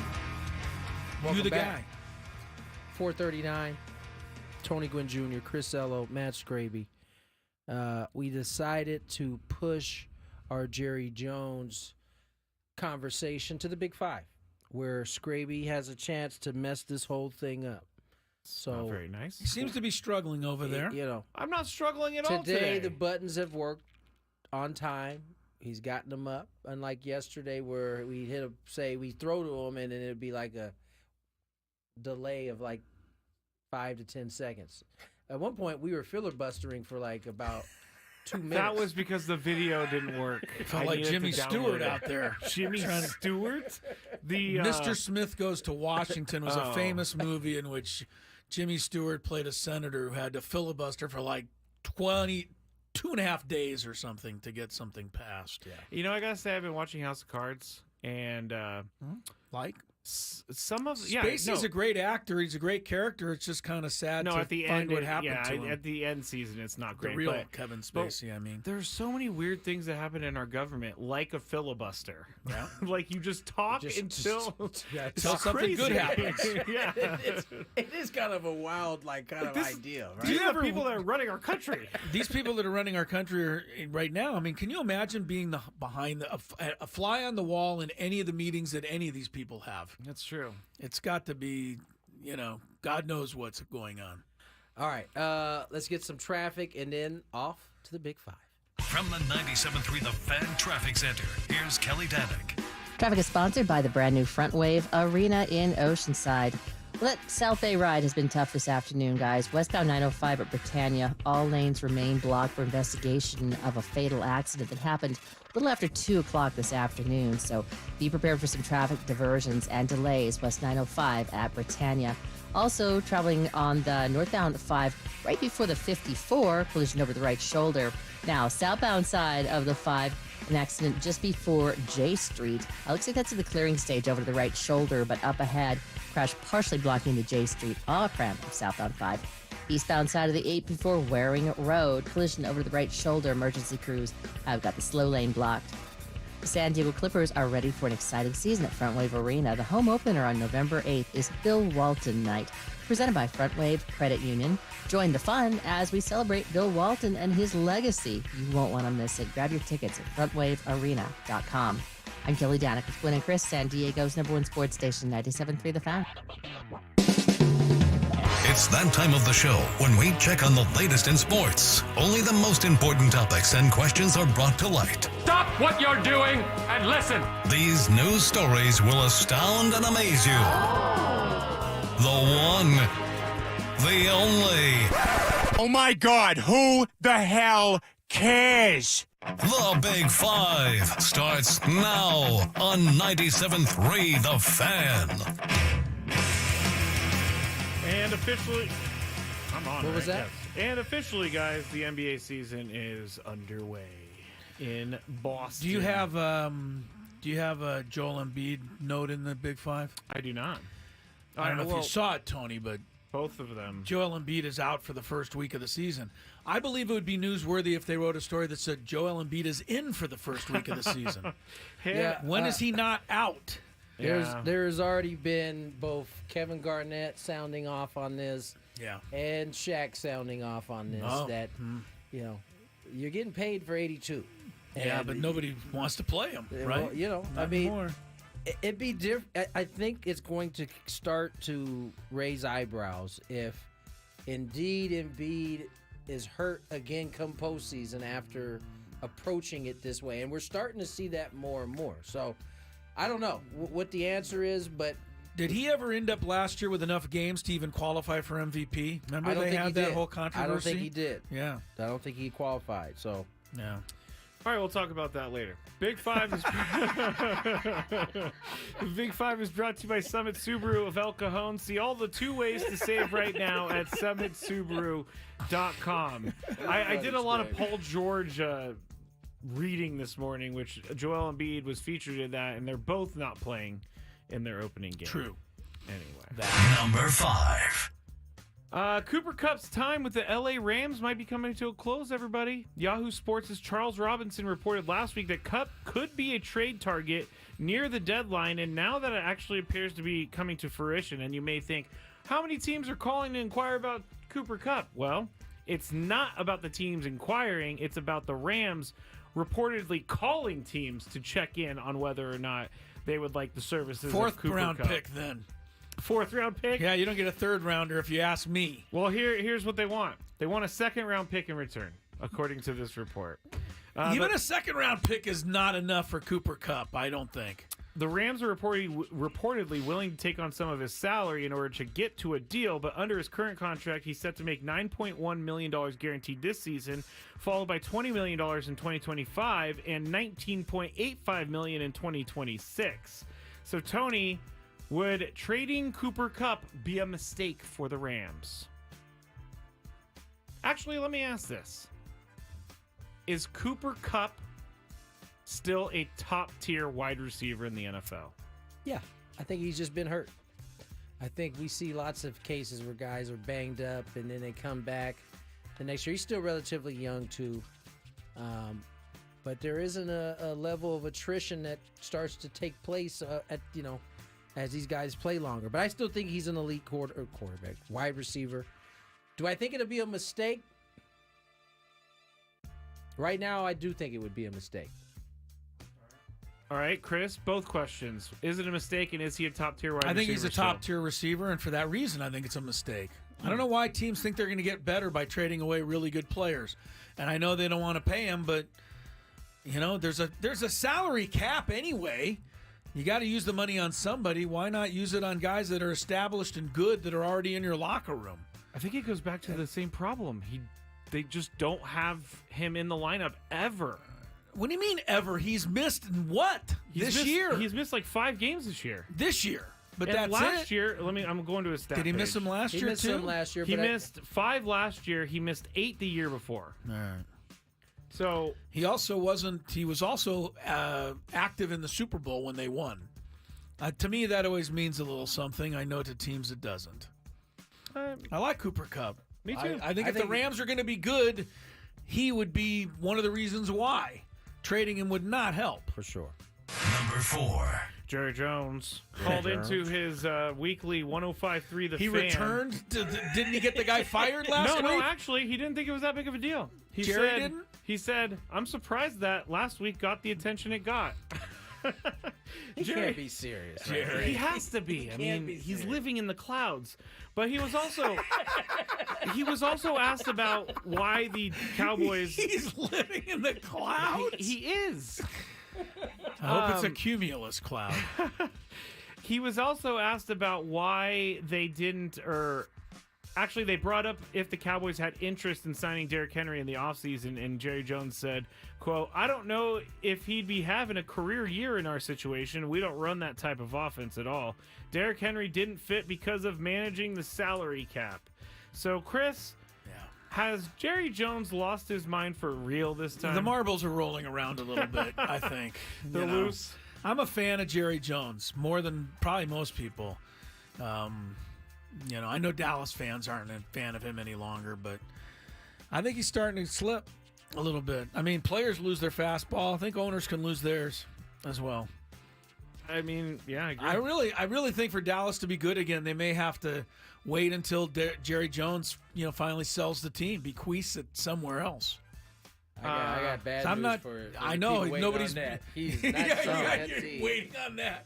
Why would he? Right? He bought him for like $1 million, and now they're worth $792 billion or whatever he's made. Ain't no way. Yeah. What do you think, Tony? What was the actual question? Actual question: has he lost his mind for real this time? The marbles, Tony. The marbles. I think he's getting up there. You know what I'm saying? Like, my man clearly threatened my man to not have a job 2 weeks ago when he went. I think it was 2 weeks ago. They had a bye week. Was it last week? Yeah, they played the Steelers. I guess it was right. Yeah. So, and now he's back like nothing ever happened, which is very typical of a gentleman his age. After having a crash out the way he did.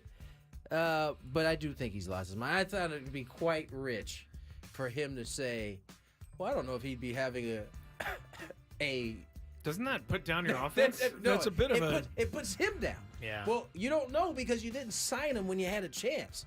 He very well could have been having a career year.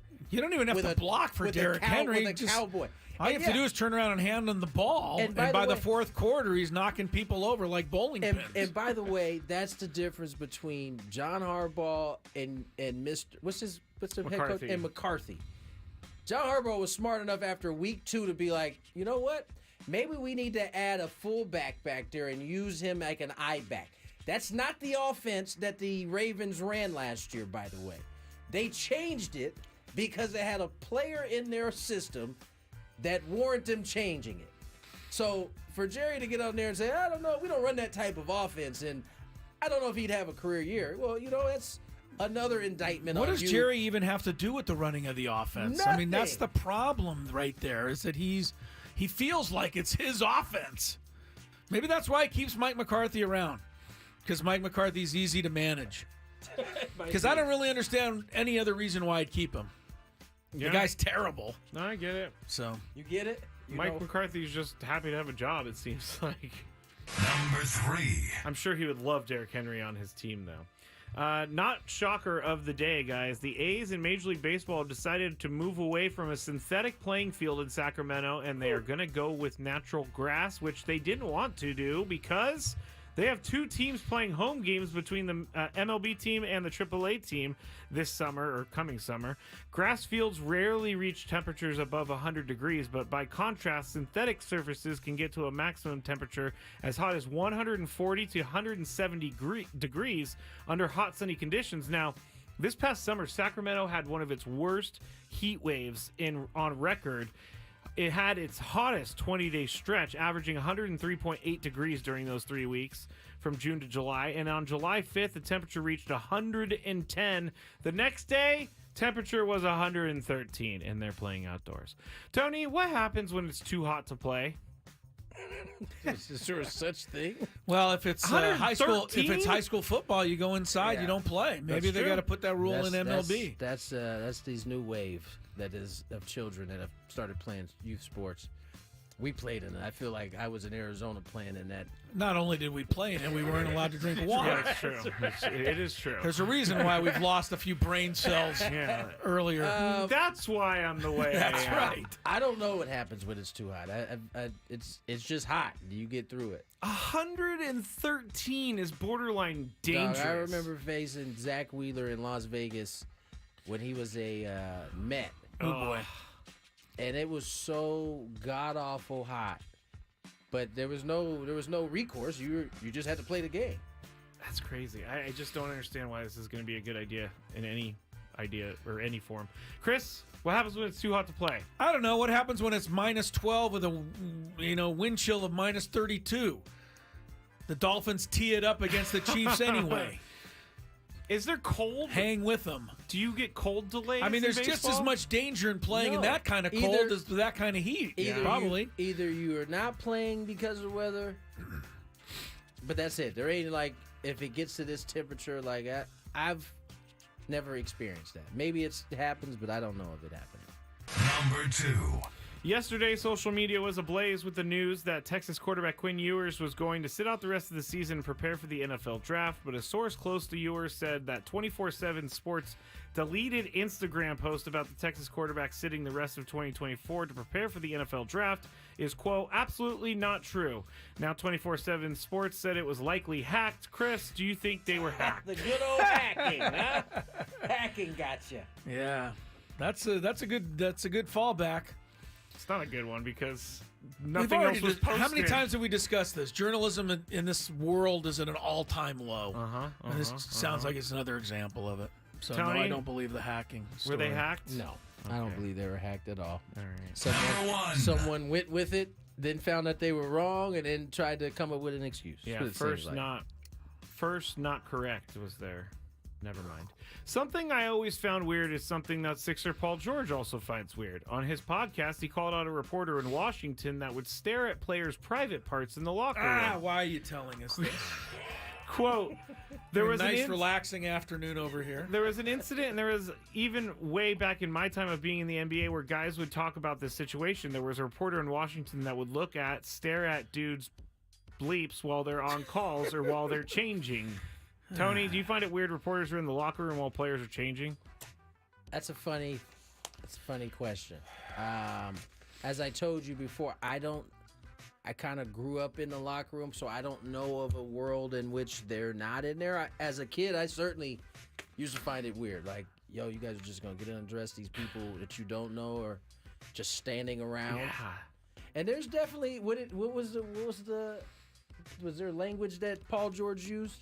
Yeah, it's Give me some meat. What?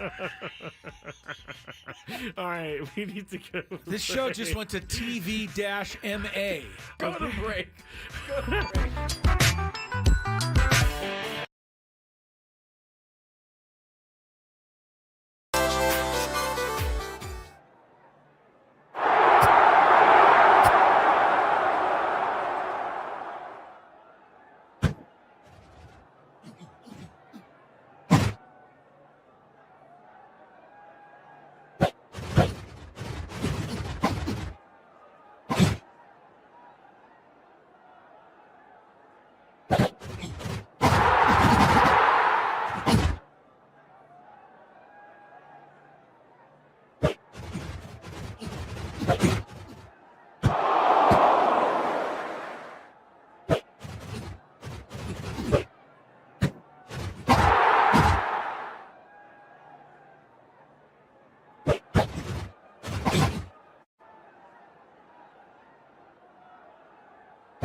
party here today. Happy anniversary to me and to us. Happy anniversary. And Lori. Thank you, guys. Tony Gwynn Jr. there, Scraby, Chris Ello here, and appreciate you all being out there.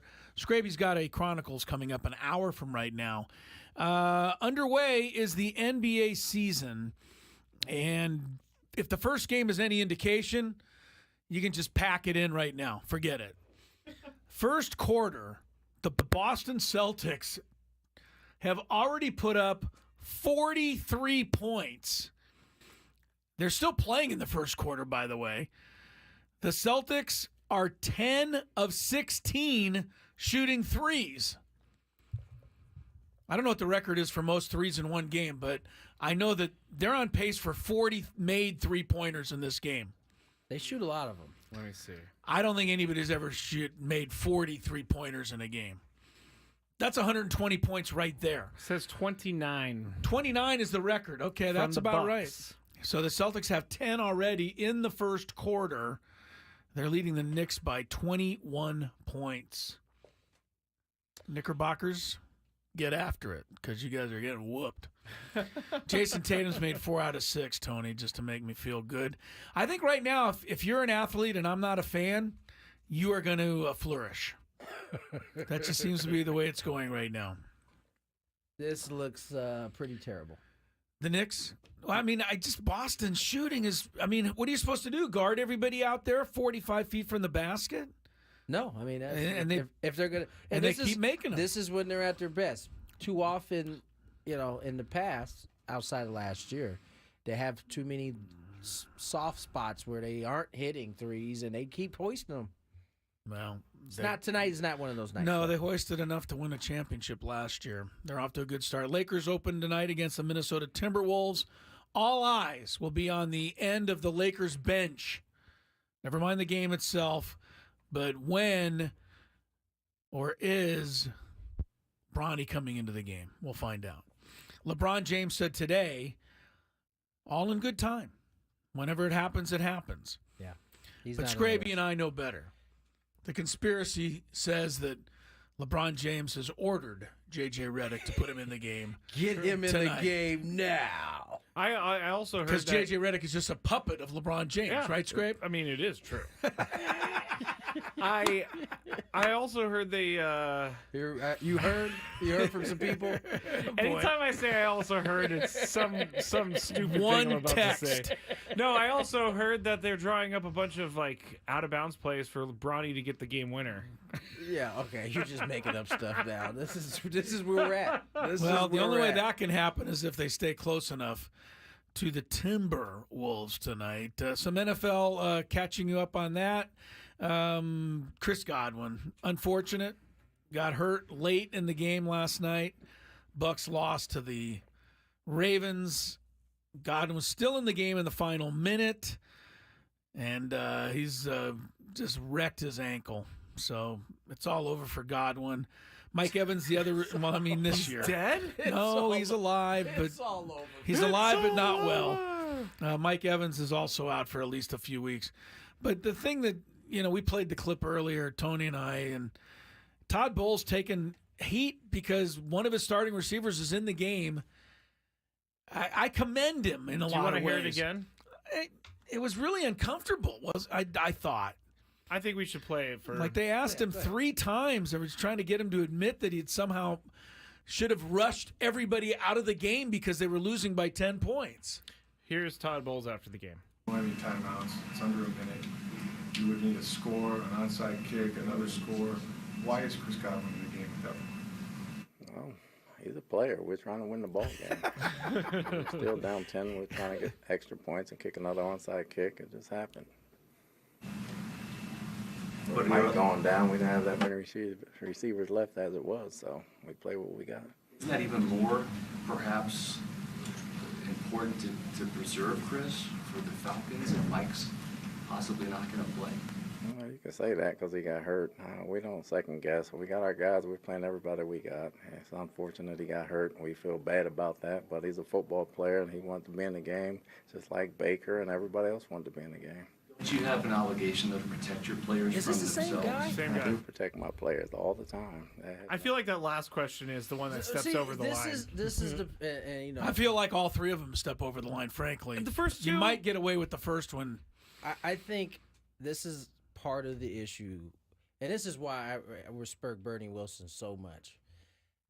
He doesn't have a dog in the. Those questions seemed like they were coming from a guy. It sounded like a personal vendetta. Who was a fan of said team, as opposed to just covering the team. Yeah. There seems like he was vested and kind of hurt.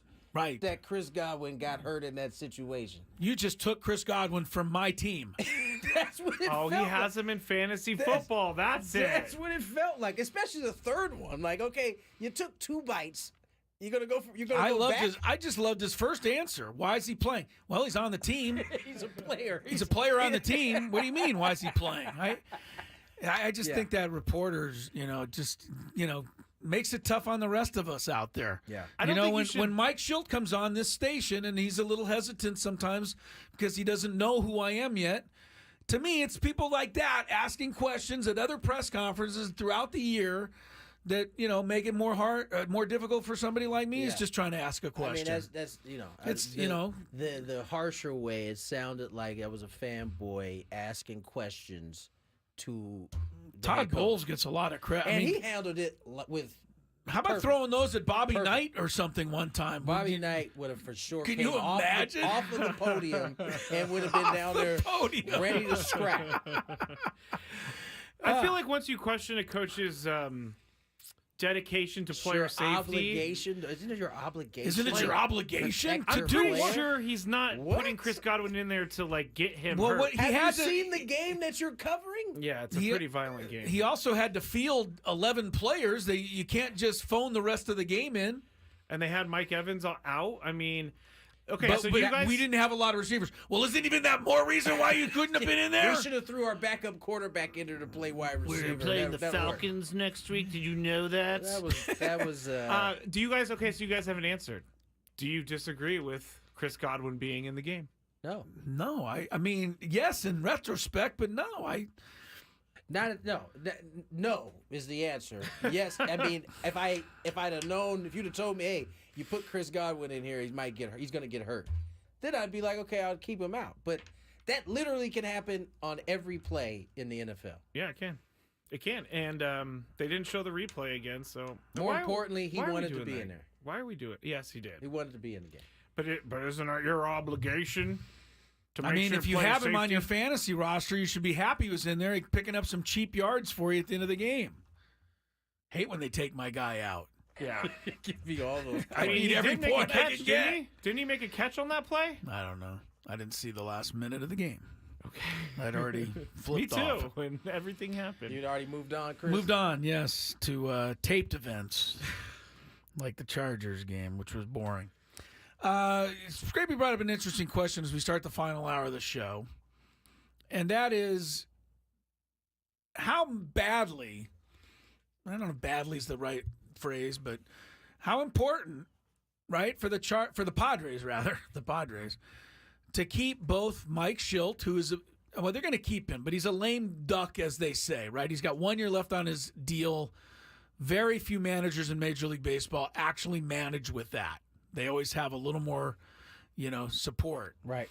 So, how important that the Padres extend Mike Schilt and how important that they do whatever they can to keep Ruben Niebla. And, I mean, yes, there is, but what's the point where too much becomes too much? Like, what if Ruben Niebla and his agent say, you know what, we were really valuable here and, we deserve this kind of pay hike or this kind of, I mean... Are the Padres going to be put against the back of the wall? Because the fans would revolt, I think, if Ruben Niebla were allowed to leave. Just know that whatever he does, if he doesn't get it here, he'll get it elsewhere. So yes. How much is too much? I would say his value is through the roof. Is everything that it's supposed to be. I mean, how many of those guys in the pitching staff would be maybe not devastated, but would be pretty upset that he was not going to be their pitching coach. There would be. I mean, listen. I think these guys all know that it's a business, so they'll approach it as such. But there would be some disappointment, I would say, across the board. I mean, Ruben Niebla has the ability, and I don't know this man personally very well at all, actually. Let's be honest. So I don't know what kind of guy he is. But if he wanted to be that guy, he could hold the Padres somewhat hostage here and say, I really need this or I'm out of here. And I don't know whether that'll happen. Schilt is similar. I don't think anybody wants to see him leave. They both need to be back. They both need to be back. That simple. So AJ's got to figure it out. That's why he makes the big bucks. Yeah. Do they need to do it before Mike Schilt possibly wins Manager of the Year so his price doesn't go up? I mean, I don't think he's going to win it. Who do you think's got him? Well, Since we're on the subject. Yeah, I think the Brewers guys got him. You think Murph's got him, huh? With the division title, I think he's got him. Yeah, you're probably right. That probably is the guy that gets But him. I really like Schilt's job this year. If you go back to the beginning, Mendoza's probably in there too. Oh, yeah. Yeah, but they can't vote on what the Mets did in the postseason. I know, but remember, getting them to the postseason, Getting them there they was a weren't big even deal. supposed to be. I'll tell you, Brian Snitker might get a vote for getting the Braves in, too. I mean, they had every injury in the world. But I think Schilt was great. And, even though I tried to goof around and, when he'd give those answers early in the season, he won me over. He won me over. He won you over. He did. It's fair to say. Can that happen? Yeah, of course. I mean, you can make an early decision on somebody, and then as things play out, I wanted a little more honesty from him at the beginning of the season. Yeah. But I felt like as we went along, there was a good method to his madness, and I got it. I understood it more. There's a mix of honesty and mystery at the same time. Mystery. You just knew that Mike was not going to give you anything that well, I mean, could be newsworthy. To this day, and probably going forward another 6 months, I'm going to remember him saying to me when I asked, do you plan any changes for the postseason and the way you manage? Crawling out of my skin over here. And he goes, what do you think the answer to that is? And my first said, you're going to put the lineup in a hat. I was like, oh, no. I went for humor to try to save myself. He went with it, though. And he kind of went with it, so I looked out. He's like, yeah, we actually just got done doing it. I was pretty nervous right there. What do you think we're going to do? I crawled underneath the table over here just because I don't like uncomfortable situations to begin with. So. Well, imagine when you're the one in it. I have been the one in it. I don't like it either. You guys are too funny. All right. Let's see. I think we needed to mention that this hour was brought to you by Buffalo Wild Wings. Buffalo Wild Wings is football. Gwynn and Chris is checking traffic. And then coming back, we still got a ways to go before the Chronicles at 6. From the night.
My hope that the Boston Celtics would lay an egg on their ring ceremony is quickly dwindling away. They're going to set an NBA record tonight. Most threes. There's a coach digging in their nose right now. Wait, what? Menzola, right? Is his name? Missoula. Did you guys see that Aaron Rodgers was caught on camera seemingly picking his nose and then eating it? You know, that's honest. Eating it? Yeah. We're talking about some crazy stuff today. We like- got to go back to the dude wipes. I mean, that was simple compared to this stuff. Nothing simple about the two bags of dude wipes in our men's bathroom. Yeah. You know, that's like one of those things that I think everybody thinks about, who are, you know, people who are on TV, play athletes, because you know, there's a lot of dudes who like to dig in their nose, and when there's a camera, especially in today's age, they're gonna catch everything. Somebody's gonna catch you, and you certainly can't be, you know, going from nose to mouth either. That's a no-no. All right, Scrape, you got some grades you want to hand out. Yeah, let's go right into that. Let's change the subject. Nice lead in. Whoops, I got two things playing. Two music beds there. Competing music beds. We're all going to hand out grades because we never did our regular season Padre grades, and we're not going to take into account the playoffs, so it's just the full regular season. Now, I guess I'll go first and give my grades, and then you guys. AJ Preller, he gets an A. And the reason he gets an A is because he built a team that was capable of winning the World Series, made big moves throughout the season. Luis Ariz, Dylan Cease, and the trade deadline, Tanner Scott, Jason Adam, Brian Hoeing. So I'm going to give him an A. What about you, Chris? I don't know. To me, you either win it or you get an F. No, I'm kidding. I was going to say, give him an A. Give him an A. No, he's great this year. Yeah. Did a great job. Tony? He gets an A+. A+. Mike Schilt. He had to cut payroll. $100 million. $100 million in payroll. He moved a guy that perhaps is the best hitter in the league. Juan Soto. Yes. Got players back of need. Mm-hmm. Flipped one player for another guy in Dylan Cease. Then that was just a start. You signed Jerickson Profar. You signed Donovan Solano. You signed Peralta. You trade and make another trade for a rise. And then you chill. Team does well. Then you get to the All-Star, or you get to the trade deadline. You bring in Jason Adam. You bring in Tanner Scott. You bring in Brian Hoeing. You bring in Martin Perez. I forgot. And I'm forgetting one. Wasn't there an offensive player in there somewhere? Yes. Oh, yes. Lockridge. But he was in a different trade.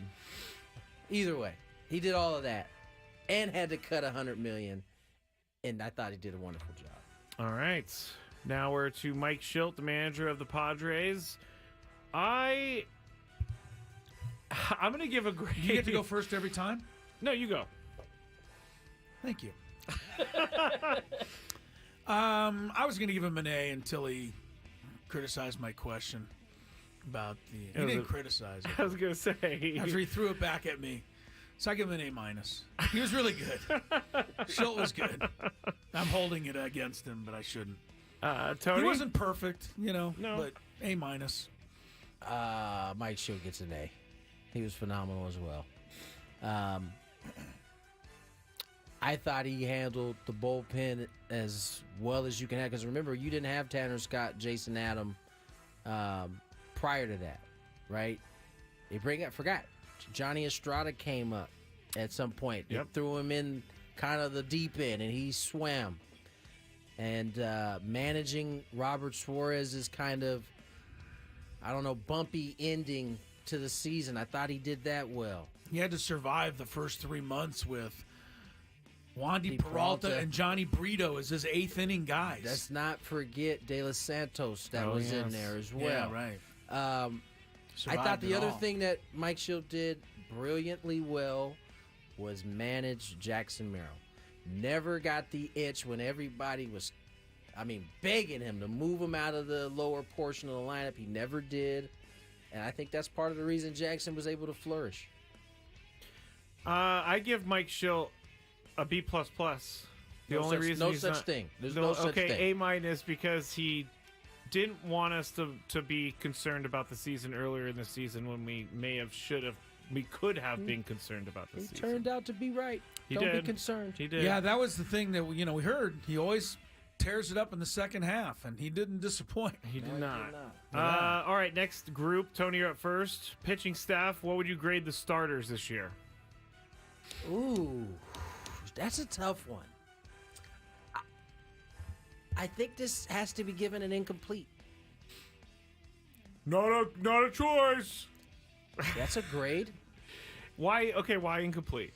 Because you didn't have a full season of Yu Darvish, Joe Musgrove.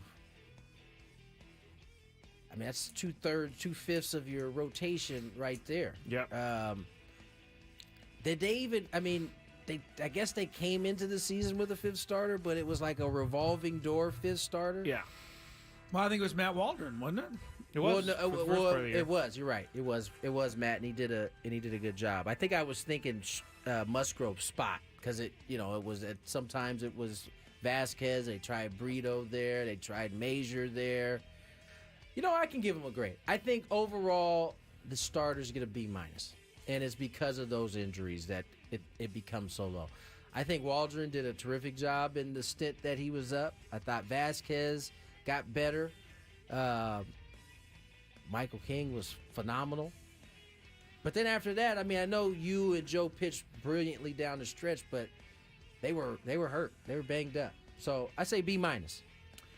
I'm going to say C+ because of the injuries, and starting pitching was one of the Padres' strength heading into the year, and it wasn't their number one strength throughout the year. But I do think they get some kudos because Matt Waldron was great in the first part of the year when they needed someone to be great. So I'm going to be tough. Go C+. Chris? That's way too harsh. I give him a B, almost dragged down by Adam Mazur's 8 starts, but I'm not going to let that drag it down. I thought Darvish, Musgrove, Vasquez, Waldron, King, Cease, those 6 guys made all but 18 starts. And I think overall they all did a really nice job. The only guy, the ERA ended up getting up on Waldron at the end, but he was practically the team MVP for the first 2 months of the season. I think they had at least a B out of the starters this year, and Perez coming in late, doing what he did. All right, I'm up first on this one. Relievers, I'm going to say A because Robert Suarez was great all year. Tanner Scott, when he came in, Jason Adam, when he came in, we no longer have it, but we did have ASS as the 7, 8, 9 relieving crew. So I'm going to give them an A because they kept the Padres in a lot of games and they closed out a lot of games. Chris? It was one of the best bullpens in baseball, but it was really funny. Once they got knocked out, everybody completely forgot about them. That's true. And now all we hear about is the Guardians had the best bullpen in baseball that the Yankees torched. Yep. And now the Yankees and the Dodgers, of course, have the best 2 bullpens in baseball because they're still in it. I think the Padres really did have one of the best all year long, so I give them an A. Tony, relievers.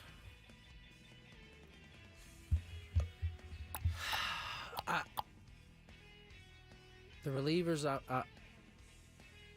I'm going to give a B minus. Oh, wow. Slipping down. I'm going to give a B minus because the first half of the season, it was extremely inconsistent. I think it's very easy for us to remember what happened from the trade deadline on, but it was and another reason why I gave Mike Schultz such a high grade. Getting to Suarez wasn't easy in the first half of the season. Wandy was inconsistent. De Los Santos struggled. Estrada was great when he came up, but then he kind of struggled a little bit. And so getting the ball to Suarez was tough. And so for that reason, you only had half a season where it was just dominant. I give it B minus. All right, Chris, you're up first. Manny. We're just going to talk about the 4 under contract Grade for big Manny? names. Yes. I'm being pretty, very... You are in a good mood about this. Well, it was a good season. I mean, it's the second greatest season wins in franchise history. That's true. Manny Machado, A minus. Why you say it begrudgingly? Because the first 3 months of the season, he drove me crazy, and he kept telling me it'd be all right, and I didn't believe him. And it turned out to be all right. And, I mean, he would give it an A if he could only, good enough fielding to make a Gold Glove finalist, but obviously he's not that good, so A-. Tony, man, I still can't believe that Gold Glove thing. Still bothers me to no end. Manny's season.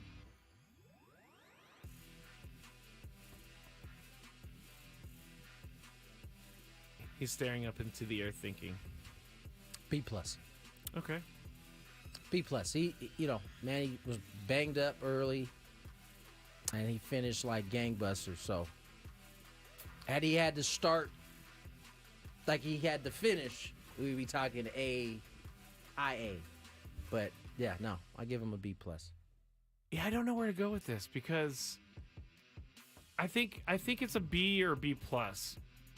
Because there were times throughout the season where he needed to be good and he wasn't either fully healed from his elbow thing, but there were points in the year where we were sitting there like, what is wrong with Manny? Is he ever going to be Manny again? Like Chris said, he told us we'll be okay, and we were okay, like you said.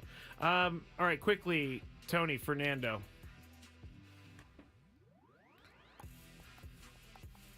He gets a B. I thought he was really good offensively. I thought he wasn't as good defensively this year. Yeah. So, also dealt with some injury. So I'm going to give him a B. I am going to give him a B as well.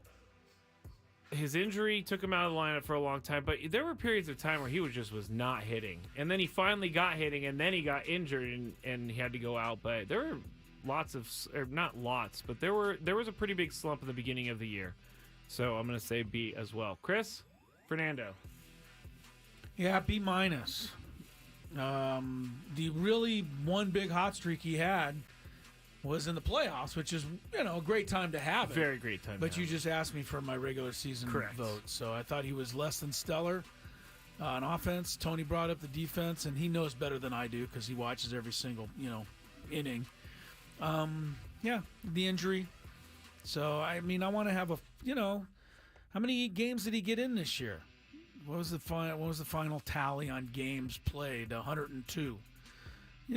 That's 60 that are sitting on the sidelines. So yeah, I need a little more action from Fernando next year. All right, final one. What was your grade? B-. Who's up first on this one? You go, Chris. Okay. Xander Bogaerts. I'm going to give him a B- also. Because he moved to shortstop, he moved up a little bit. I thought he had an ordinary year. He was also hurt. Right? I mean, that's part of it. He actually did better when he came back from the injury. He did. But I'm still waiting for Xander Bogaerts to kind of, take over a little bit. Yeah. He shouldn't be in the background as much as he is. Based on the kind of player I kind of thought he was. Tony Xander Bogaerts, grade for the regular season. Ooh, Xander's grade, give him B-. Okay. Same reasons. Made the switch, slow start, came back better, had to move to short. B-. All right, I'm going to close it out with some negativity, I guess, and I'm going to say C. For someone who's being paid as one of the highest paid players on the team, you got to have a better OPS than 688 throughout the entire season. His OPS plus was 92, batting average 264. I like Xander Bogaerts. I think he's a good player, person for this team, but he needs to, like Chris said, we need to see the Xander Bogaerts that I think the Padres thought they were paying for. So I'll go with a harsh grade of a C, everybody. Man, you're tough. Hey, I didn't give him a D like Rod did. I said B- and you gave him a C. What's up with you? I mean, he's supposedly one of the most important players on this team, but we haven't really seen him take over yet. When does it take over? What does that look like? Taking over, like Manny. So is he Manny? He's not Manny. Okay, what does that look like? I knew Tony was going to find offense. The takeover thing, like it's Xander. What is that? I mean, take over. Like okay. Maybe take over is the wrong phrase. Okay. We go from now there. now Tony's all good. We can go from there. I just think that for someone who's getting paid as one of the highest paid players on the team and was brought in as one of the best players in Major League Baseball, what you're saying? I need more production. Just say that. Just taking over. Like, this ain't basketball. You ain't going to just take over a game. I mean, it happens very rarely. Okay, I need more production. Okay, there you go. From Mr. That's fair. Bogarts. That's fair. And I can't argue that. I need some better defensive play next year, too. So. All right. What is this, the afternoon show? We're 6 minutes over on the final segment. Come yes, on. it is. Let's get to break. Is it me? Yes. Yeah, it's me. Let's get to break. More Gwynn and Chris on the other side. How much money are the Padres?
I know I read this for you just a little while ago, but Scraby wants me to drive it home that this hour on 97.3 The Fan is brought to you by Buffalo Wild Wings. Buffalo Wild Wings is football. Bills is not an animal.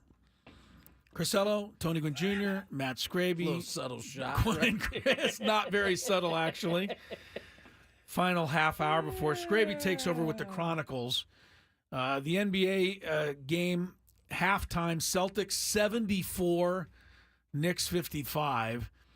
And it's been what I said, 3-point shooting. Tony, unbelievable.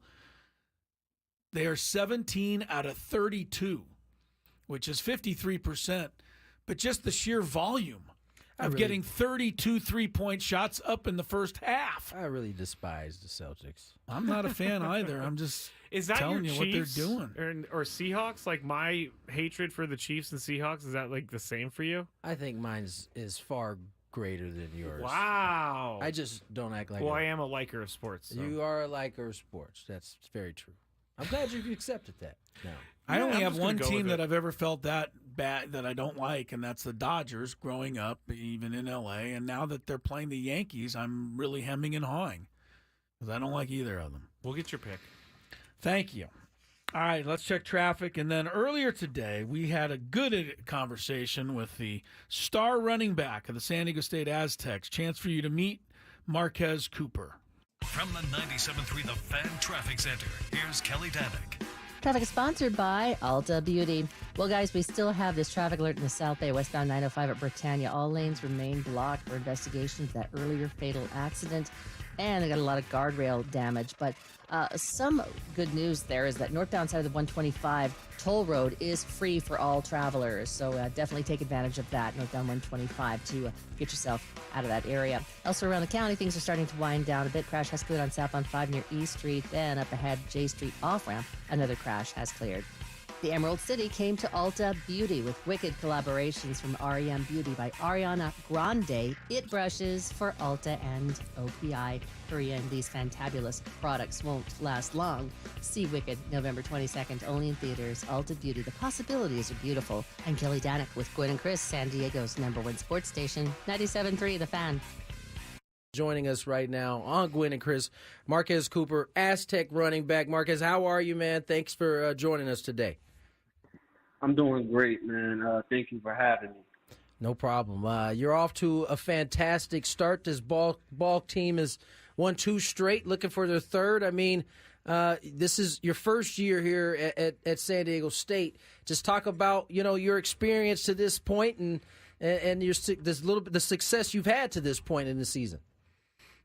My experience has been amazing. Just with the people around San Diego, my teammates, I welcome me with open arms. My running back coach has been amazing, and then obviously my coaches from Kent State, just to be back in the connection there is better than ever. So everything's just clicking right now, and it's just life is good. I'll tell you one thing, Marquez Cooper is our guest, and it's really been fun to watch you play, and we're glad you're here in San Diego. Started off your college career in Kent, Ohio, and played for Sean Lewis there, and then Muncie, Indiana for a year. Now San Diego. I got to say, Marquez, I don't want to knock those other places, but it seems to me you're moving up in the world a little bit. Most definitely, it definitely feels like that. Just with the publicity and the conference, and stuff like that, I've definitely moved up. So it definitely feels like it every single day, and the weather for sure. Marquez, you guys have won 2 straight. You guys are seemingly have gotten better every single week. Just talk about the growth of this Aztec football team from the start of the season till now. Honestly, the growth has been phenomenal. It's really started in practice, and it was the Central Michigan practice week. It was just different. The mindset was different. We should have 3 wins in a row, but we handled our problems there. But it's just, we're just clicking. We're getting closer as a team. We're getting better as an offense, and our defense has been lights out. That's been great for us, and we're thankful for that. Definitely offensively, just for this whole start and just getting everything together. But other than that, man, just good. Just good. Marquez Cooper's our guest, the Aztec running back from Gaithersburg, Maryland, another big town. Tell me about growing up in Maryland and playing football and what got you into it and how you wound up a running back. Was it something you just took to right away? Were you always the running back, even as a little kid? Yeah, I had older cousins and an older brother that played. Older brother played running back. My other cousins played defensive positions, and my uncle Dominique Chase, he passed away. I grew up on the game with him. He taught me the game and stuff like that. I played running back and cornerback to start out.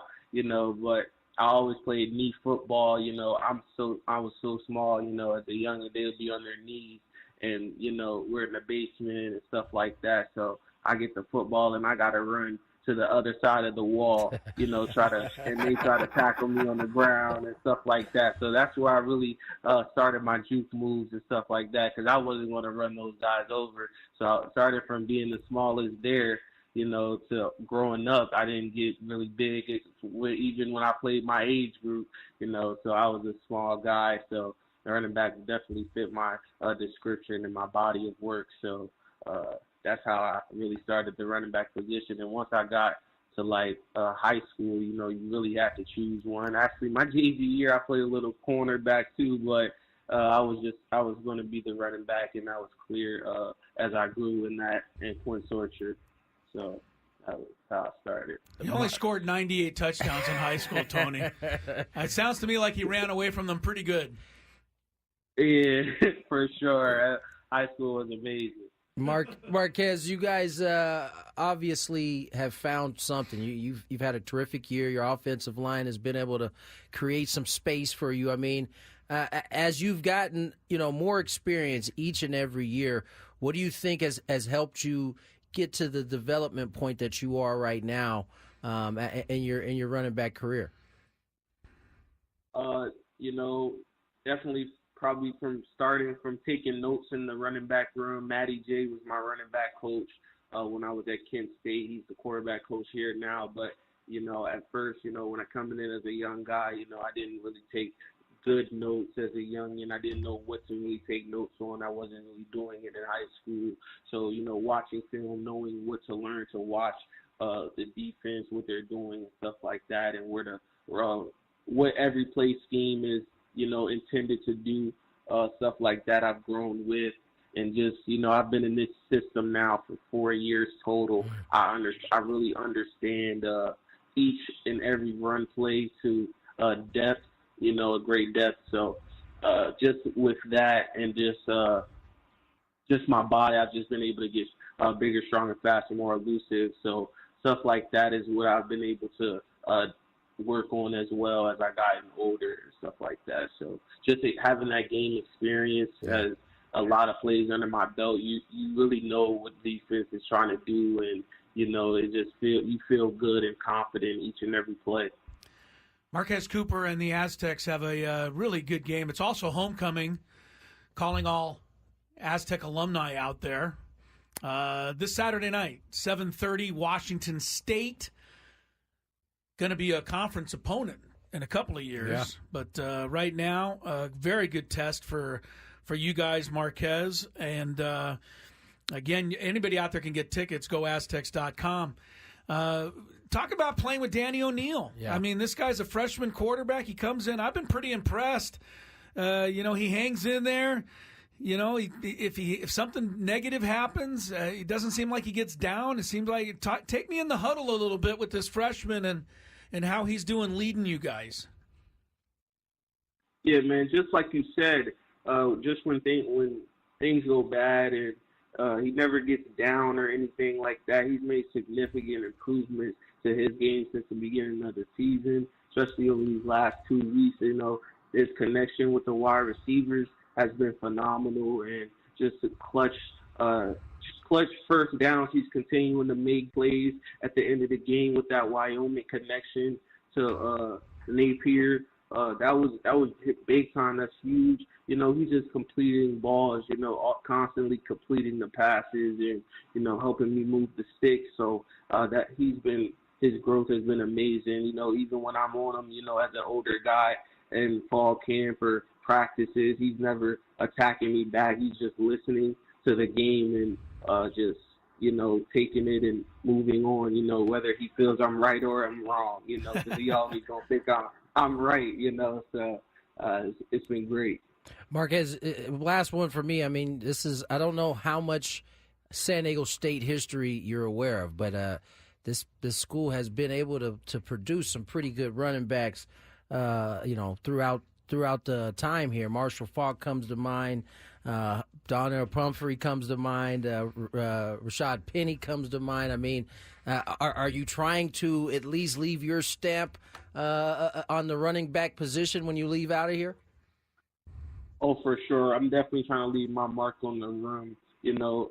Numbers and stuff are cool, but just, how to practice, how to go about your business every single day, just leave a tradition in my own way and stuff like that. I haven't been here the years that they have been able to be here to get the numbers and stuff like that, but I do know that I'll be able to leave a great impact for the guys that's coming behind me and stuff like that. They'll definitely know how to go about their work and be a straight dog. Well, Marquez, we certainly appreciate you coming on, spending some time with us today. Good luck Saturday. You have Aztec Nation behind you, and stay healthy, and good luck the rest of the way. Thank you, man. Thank you for having me on. Thanks for coming on. Marquez Cooper, Aztec running back there. Getting it done as we get ready to wrap it up. Scraby, you ready for the Chronicles? Yes. Good to have Marquez Cooper. I enjoyed the Chronicles. Chronicles are next. I have quite the stuff to talk about. Do you have a gripe today? I don't have a gripe just Tony's yet. got one for you. Yeah, but you can call Tony and he can be your guest griper. You don't feel that? Well, yeah, call you gotta me. I'll be your guest griper. This Celtic game is bugging me. That was the gripe. All they do is jack up threes, but they make them today. 20 for 35. They're gonna have and there's still 9 minutes to go in the third quarter. Terrible shooting here. I can't wait. It's gonna happen starting game 2. It's not starting tonight. They're 9 short of the 3-point record, and they got plenty of time to break it. All right, thanks again to Marquez Cooper for being on the show today. You guys out there hanging with us. Gonna go get a little anniversary dinner. See what happens after that. Please give Lori our best for our I will. anniversary Thank you, today. guys. For Tony, Scraby's next. Chris Ello here. We'll see you tomorrow.